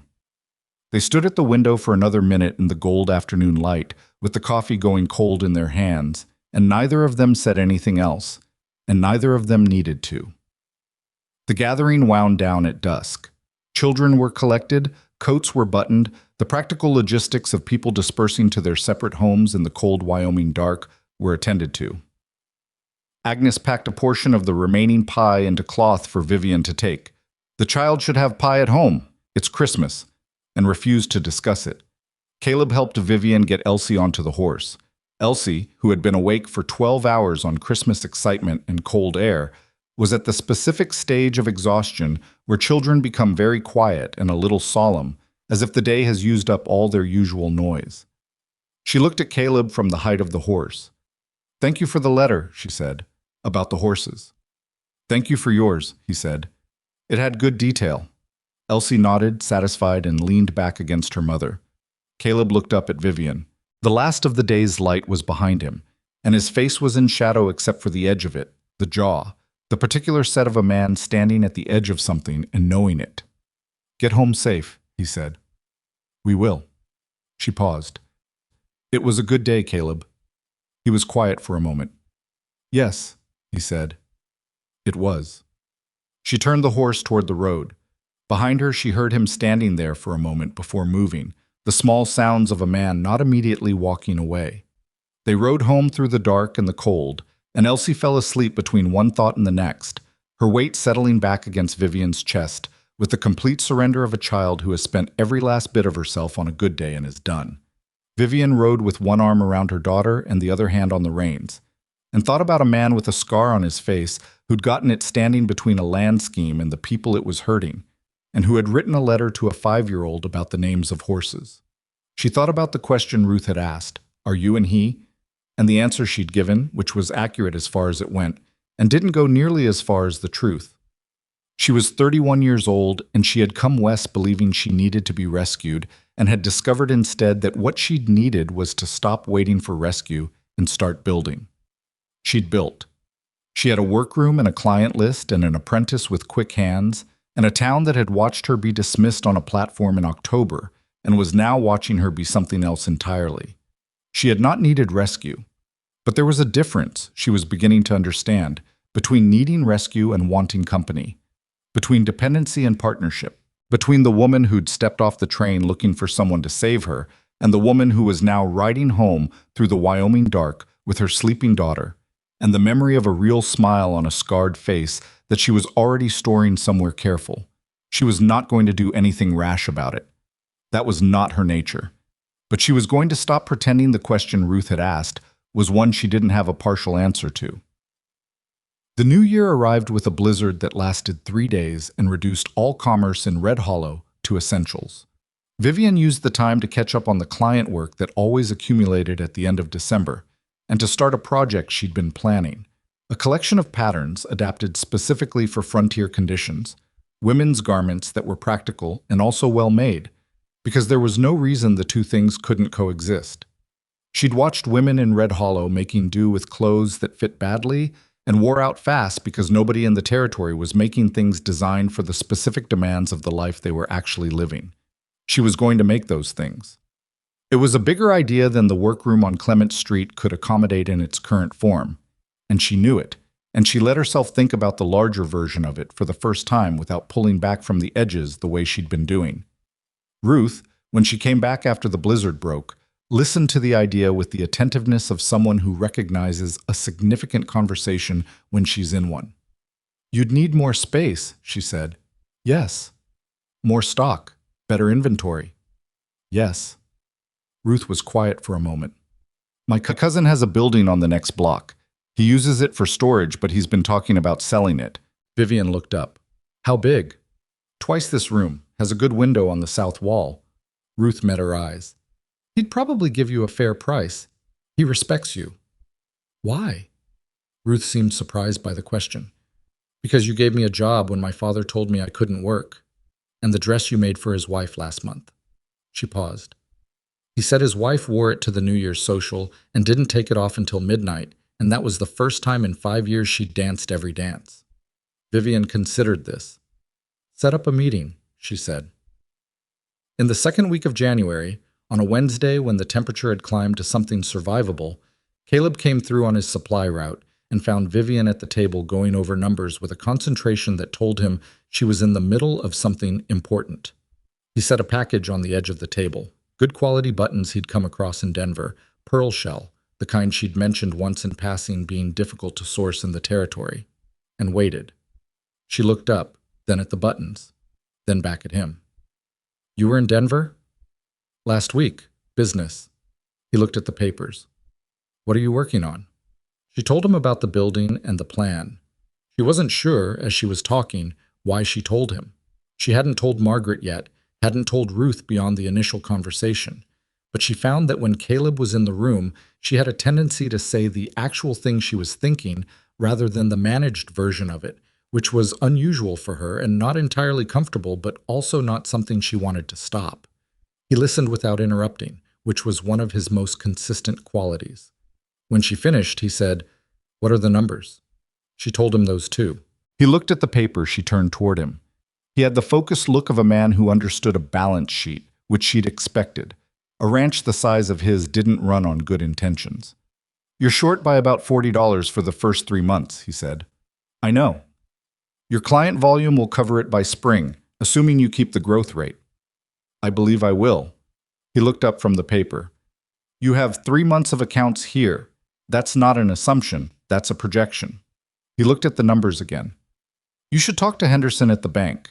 He has a small business lending operation. Not well advertised, but it exists. A woman alone? A woman with 3 months of steady growth and an established client base in a market with no competition. He pushed the paper back to her. That's a borrower. Henderson's practical enough to see it. She looked at him across the table. You've thought about this. He was quiet for a moment. I've been thinking about what you're building, he said carefully, whether it had room to grow, whether the current situation was sufficient. A pause. I don't think it is, for what you're capable of. It was not a declaration. It was not even close to one. It was a man who paid attention telling her what he saw, in the most practical terms he had available, and trusting her to understand what was in the space around the practical terms. She understood. She looked at the buttons he'd brought from Denver, pearl shell and difficult to source, acquired somewhere between a business trip and a Wednesday supply route. I'll talk to Henderson, she said. Good. He stayed for another 20 minutes, long enough to finish his coffee and exchange 2 or 3 sentences about the territorial survey that had been ongoing since December. The survey, it turned out, was more significant than she'd realized. It was reclassifying several parcels in the area, and one of the parcels in question was Nathaniel Crowe's easternmost range, which had apparently been claimed under documents that didn't hold up to proper scrutiny. What does that mean for him? She asked. Loss of about 300 acres, Caleb said, and questions about how he acquired the original claim. He wasn't satisfied by this, she noticed. He delivered it the way he delivered most things, without relish. It was information, not revenge. His financial situation is considerably more complicated than it was in December. Vivian thought about the man on the platform, the cold face, the extended bills, the carefully managed story he'd tried to tell about her, and the town that had looked at the story and looked at her and eventually chosen correctly. I hope he sorts himself out, she said, and was mildly surprised to find she meant it. Not as sympathy, exactly, just as the settled, impartial thing you feel about someone who has walked out of your life in both directions. Caleb looked at her. You mean that? He's not worth carrying, she said. Whatever he does from here, it's his to carry. Something in Caleb's face shifted, subtle, the way his expressions usually were, but perceptible. Something that looked like recognition. No, he agreed quietly. It's his. He left at noon, as he usually did when he had the rest of his supply route to complete. At the door he paused, the pause she'd come to know, the second thought catching up to him. The gathering at Christmas, he said. Elsie asked me if there'd be another one. She asked you directly? She's direct, he said.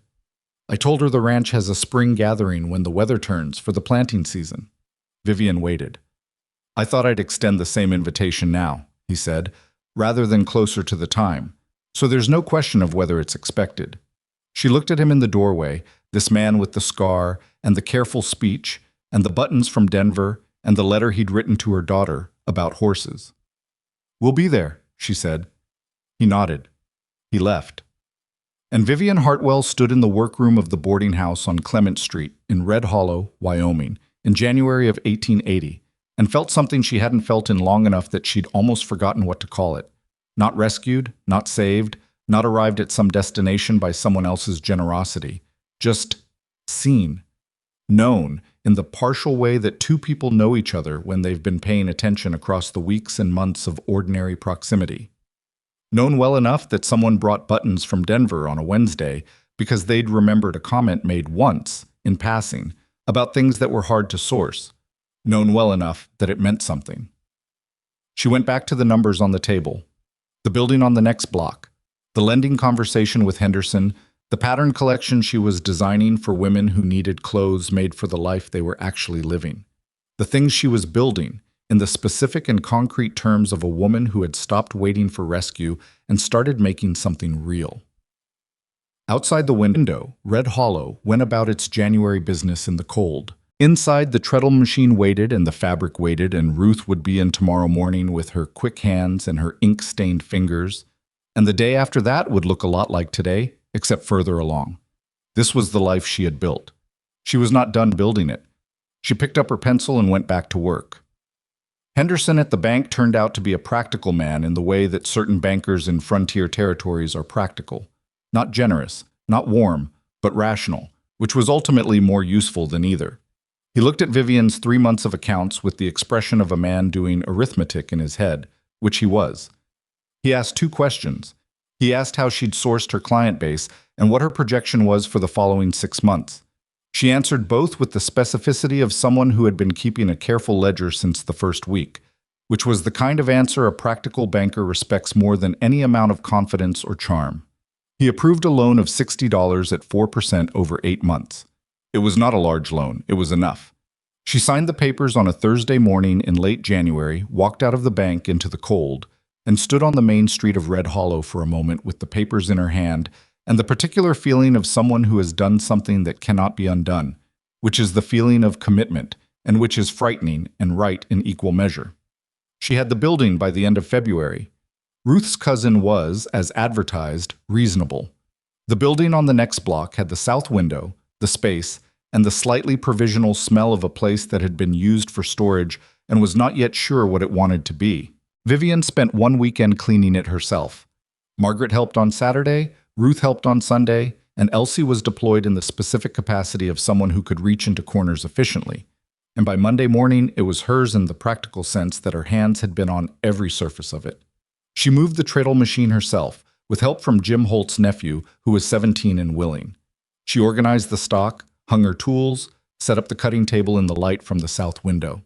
She stood in the middle of the room when it was done and looked at what she had made from a back room in a boarding house and $60 borrowed from a practical man and the accumulated goodwill of 4 months of good work. She had a shop, not a boutique, not a studio, not anything with a name that reached beyond what it was. A shop on the second block of Red Hollow, Wyoming, with a sign over the door that said Hartwell Tailoring. In plain letters that Ruth had painted with more skill than either of them had expected, and a door that opened at 7 in the morning and closed at 5 in the afternoon except when it didn't, because work sometimes didn't observe those hours. Margaret cried when she saw the sign. She denied this immediately. "I have something in my eye," she said. "Both eyes?" Vivian said. "This climate is very dry," Margaret said, and went inside. The shop changed things in ways Vivian had anticipated and ways she hadn't. The anticipated ways were commercial. More space meant she could take on larger commissions, could keep more stock, could have Ruth working alongside her without them constantly negotiating the territory of a too-small room. Within 6 weeks, the loan repayment schedule she'd given Henderson looked conservative, which was a problem she was glad to have. The ways she hadn't anticipated were smaller and harder to name. People treated the shop differently than they'd treated the boarding house workroom. The boarding house had been a place you came to have something done, which put Vivian in the position of service provider in the way that service providers inhabit. Useful, respected for the work, but not quite solid in the civic sense. The shop was a business, a named, located, permanent-seeming thing, and that permanence changed how people looked at her when they walked through the door. She was no longer the woman who'd arrived in October and built something. She was a businesswoman who had been here long enough to be considered part of the place. This distinction sounds minor. It was not minor. Elsie noticed it in the way children notice shifts in the social weather, not by analysis, but by the simple fact of how people spoke to her mother in her presence. In the boarding house, there had been a quality of accommodation in some of those conversations, a slightly careful register that children are sensitive to even when they can't name it. In the shop, that quality was gone. People were simply direct. They came in, they talked to her mother, they left. "People are less careful now," Elsie said one afternoon in March, sitting at her corner of the cutting table with her schoolwork. Vivian looked up from the seam she was finishing. "What do you mean?" "When they talk to you." Elsie considered how to say it. "Before, some of them talked like they were being polite. Now they just talk." Vivian looked at her daughter. At the particular clarity of a 6-year-old. She'd had her birthday in February, a quiet affair, with a cake. Margaret had made and a book Caleb had sent through Jim Holt, a proper illustrated natural history that Elsie had opened with the reverence of someone receiving something they had not expected, who had been paying attention all along to things her mother had been too busy to see. You're right, Vivian said. I didn't notice. I noticed, Elsie said, and went back to her arithmetic. Caleb came to the shop for the first time on a Wednesday in March, his usual supply day. He stood in the doorway and looked at the space with the particular attention he brought to everything. The south window, the organized stock, the cutting table, Ruth at her machine, Elsie in her corner. Good light, he said. That's why I took it. He came in. He looked at the pattern collection she'd pinned to the wall. The frontier design she'd been developing since January, practical garments adapted for the specific demands of territory life, each one drawn with dimensions and notes. He studied them for longer than she expected. These are new, he said. I've been working on them since January. Are you selling the patterns? She hadn't thought about that specifically. The garments first. The patterns eventually, maybe. He looked at her. There's a mercantile in Cheyenne that carries dry goods and sewing supplies. The owner has been trying to differentiate his stock from the catalog companies. He paused. Patterns designed for territory conditions, by a maker with a reputation, would do that. She looked at the wall of patterns, at the 6 months of observation and adjustment that had gone into each one, watching what frontier women actually needed, what failed, what held up, what they were making do without. I'd need to formalize them, she said. Print them properly. Include the instructions. Henderson could probably help you structure the capital for that. Henderson and I are already acquainted, she said, with the dry tone of someone who had been to the bank twice and expected to go again. He smiled. The real one, the brief, unguarded version that she'd seen at Christmas and a handful of times since, that still caught her slightly off guard because it changed his face into something that had nothing to do with the scar. She looked at her pattern wall instead. That was in March. By April, the shop was running well enough that Vivian hired a second part-time helper, a woman named Dora, in her 40s, whose family had come west 3 years ago and who sewed with the efficient, no-nonsense approach of someone who'd been doing it for 20 years and just needed someone to direct that energy usefully. Ruth and Dora turned out to work well together, which Vivian had not been entirely certain about, because Ruth was quick and somewhat perfectionist, and Dora was steady and somewhat immovable. But the combination proved more complementary than conflicting. The spring gathering at Iron Ridge Ranch came in the first week of May, when the territory had finally committed to warmth with the particular conviction of somewhere that had been cold for a long time and was making up for it. Elsie had been monitoring this for 2 months. The weather is getting appropriate, she announced on a Monday in late April, with the air of someone issuing a forecast. Is it? Vivian said. I think the gathering will be soon. I think you're probably right. Elsie was quiet for a moment. I've been practicing my letters with Mr. Sterling. Vivian looked at her. What do you mean practicing? We write letters, back and forth. He gives me feedback on my handwriting. She said this with complete composure, as if this were an established and perfectly ordinary educational arrangement. He says I press too hard on my downstrokes. When did this start? Elsie thought. January? Around when you opened the shop? She looked at her mother with the candid appraisal that was her most characteristic expression. He's very thorough. He corrects my spelling too. Vivian put down the scissors she'd been holding. She sat back in her chair and looked at her daughter, and at the 6 months of correspondence between a 6-year-old and a man who ran the largest ranch in the territory, conducted apparently in plain sight and somehow entirely below Vivian's awareness. You didn't tell me, she said.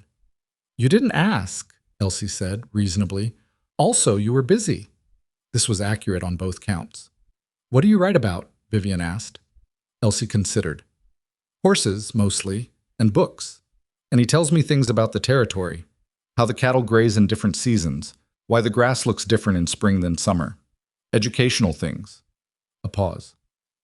He asks about you sometimes. Vivian's hands were very still on the table.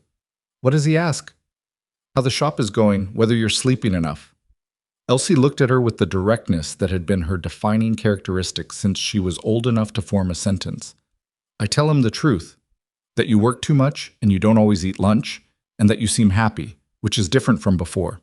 Different from before, Vivian repeated quietly. In Boston, you were tired all the time, a different kind of tired. Elsie picked up her pencil.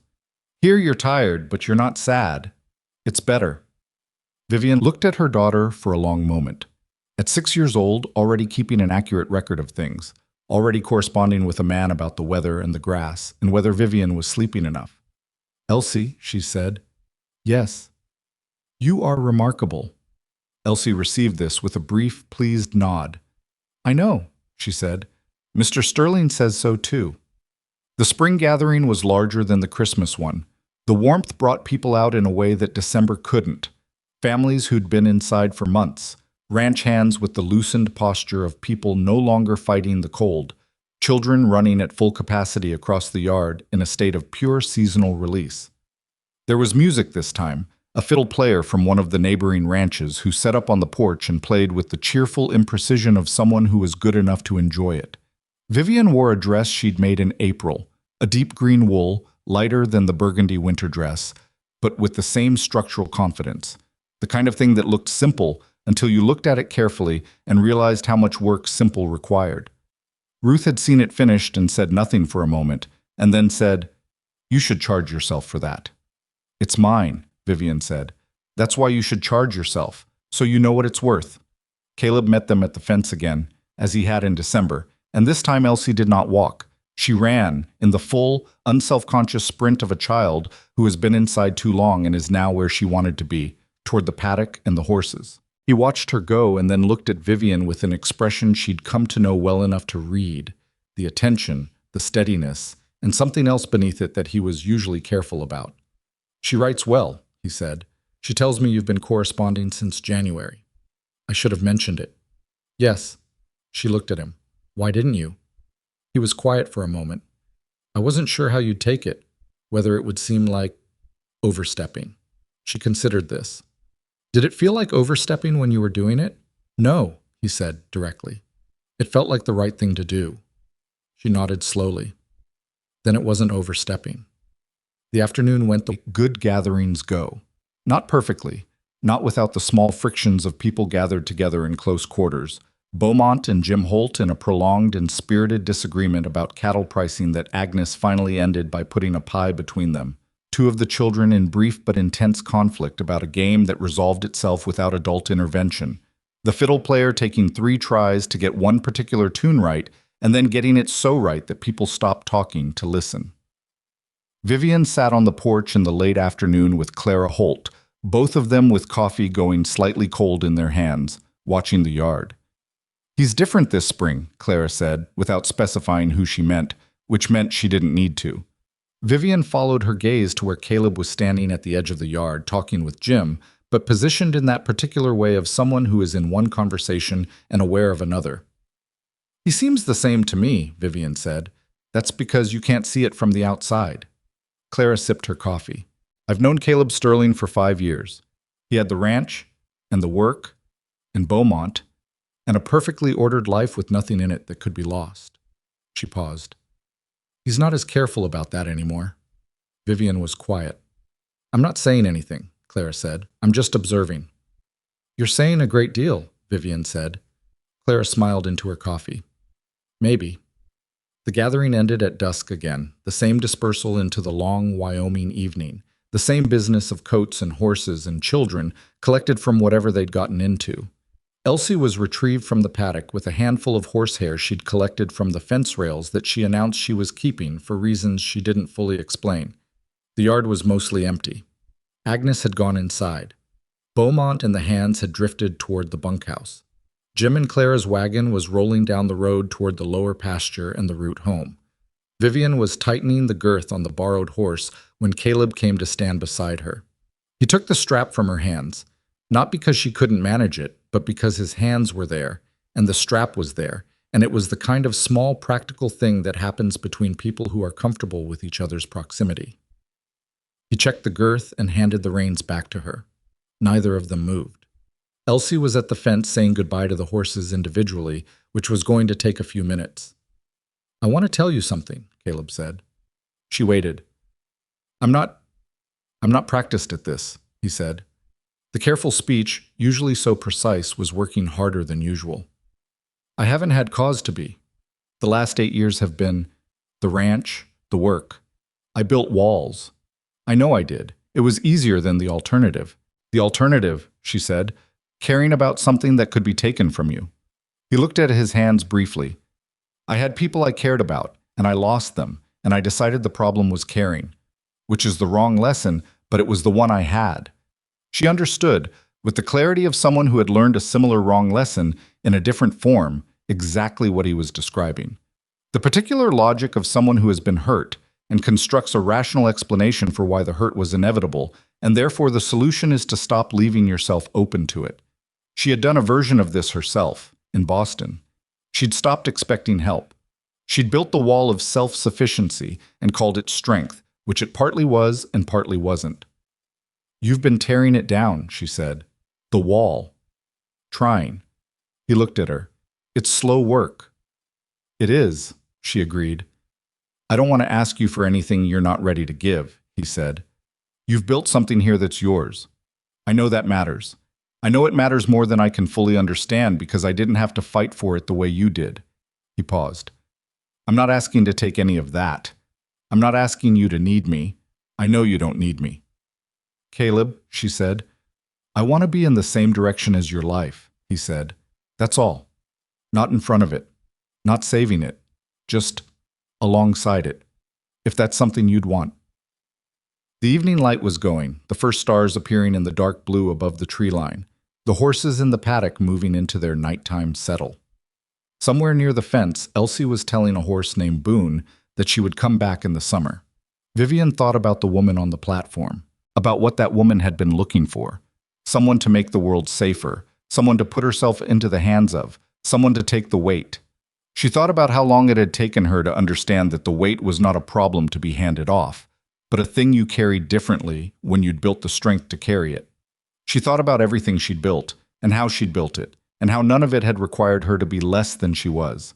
She thought about a man who'd written letters to her daughter, about horses and the grass in different seasons, who'd asked if she was sleeping enough, who'd driven a route out of his way on Wednesdays for months because he'd offered once and wasn't the kind of man who unmade an offer, who'd stood in a doorway when she needed someone to stand in a doorway and hadn't made a performance of it, who'd told her his scars story without drama, in a voice that had made peace with it without having forgotten the cost. "I know what I don't want," she said. "I don't want to be saved. I don't want someone who sees me as a woman who needs managing. I don't want something that starts from desperation on either side." She looked at him. "I had the wrong version of this idea when I came west. I thought I needed someone to fill in what was missing. And now? Now I know there isn't anything missing." She held his gaze. "Which means if I wanted someone in my life, I'd be choosing them, not needing them, choosing them." The word hung between them for a moment. "That's a different thing," Caleb said. "It's everything," she said. "It's the only thing that means anything." He was very still.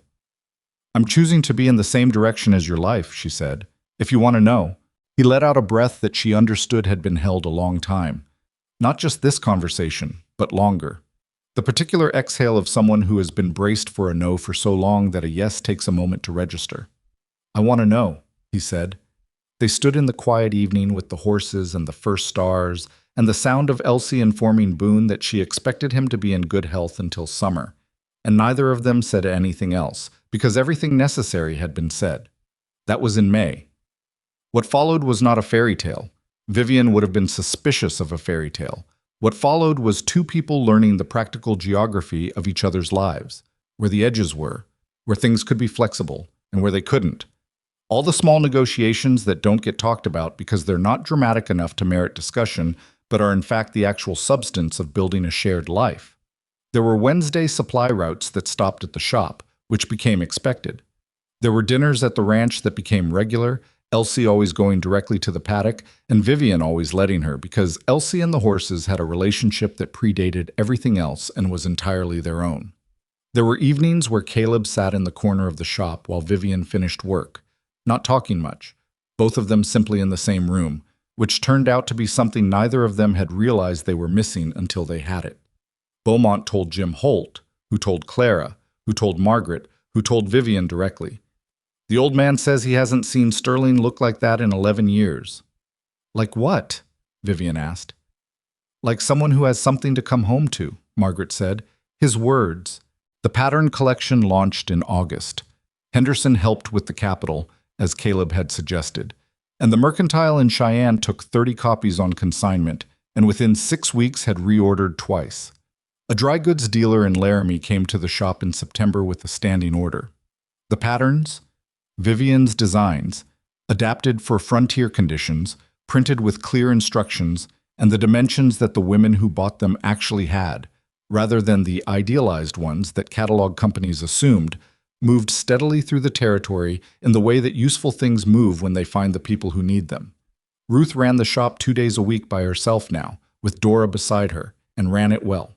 She had the directness and the standards and the willingness to tell a client plainly when what they wanted wasn't what would work for them, which was something Vivian recognized because it was the version of herself she'd been training since January. In October, 1 year from the platform, from the extended bills, from the cold face and the clicking boots, Vivian was in the shop on a Tuesday afternoon when the door opened and she looked up expecting a client and found Caleb. This was not unusual. He came by often. What was unusual was that he was wearing his better coat and he had his hat in his hands, and his expression had the particular quality of a man who has been thinking about something for long enough that the thinking has become a decision. "I closed the shop early," he said, looking at the empty room. "Ruth sent them home at 4, said I needed an hour without clients." She looked at him. "She didn't tell me why. She knew I was coming by." Ruth knew. "Ruth knows most things," he said. Vivian set down the fabric she was holding. She looked at him across the cutting table. At this man, his scar in the afternoon light, his hat turning in his hands the way it had the first time he'd ever sat across from her, and she'd seen him working towards something uncomfortable. "Caleb," she said, "say what you came to say." He set his hat on the table. "I want to marry you," he said, "not because it makes practical sense, though it does. Not because Elsie needs a father, though I'd like to be one, if she'd let me.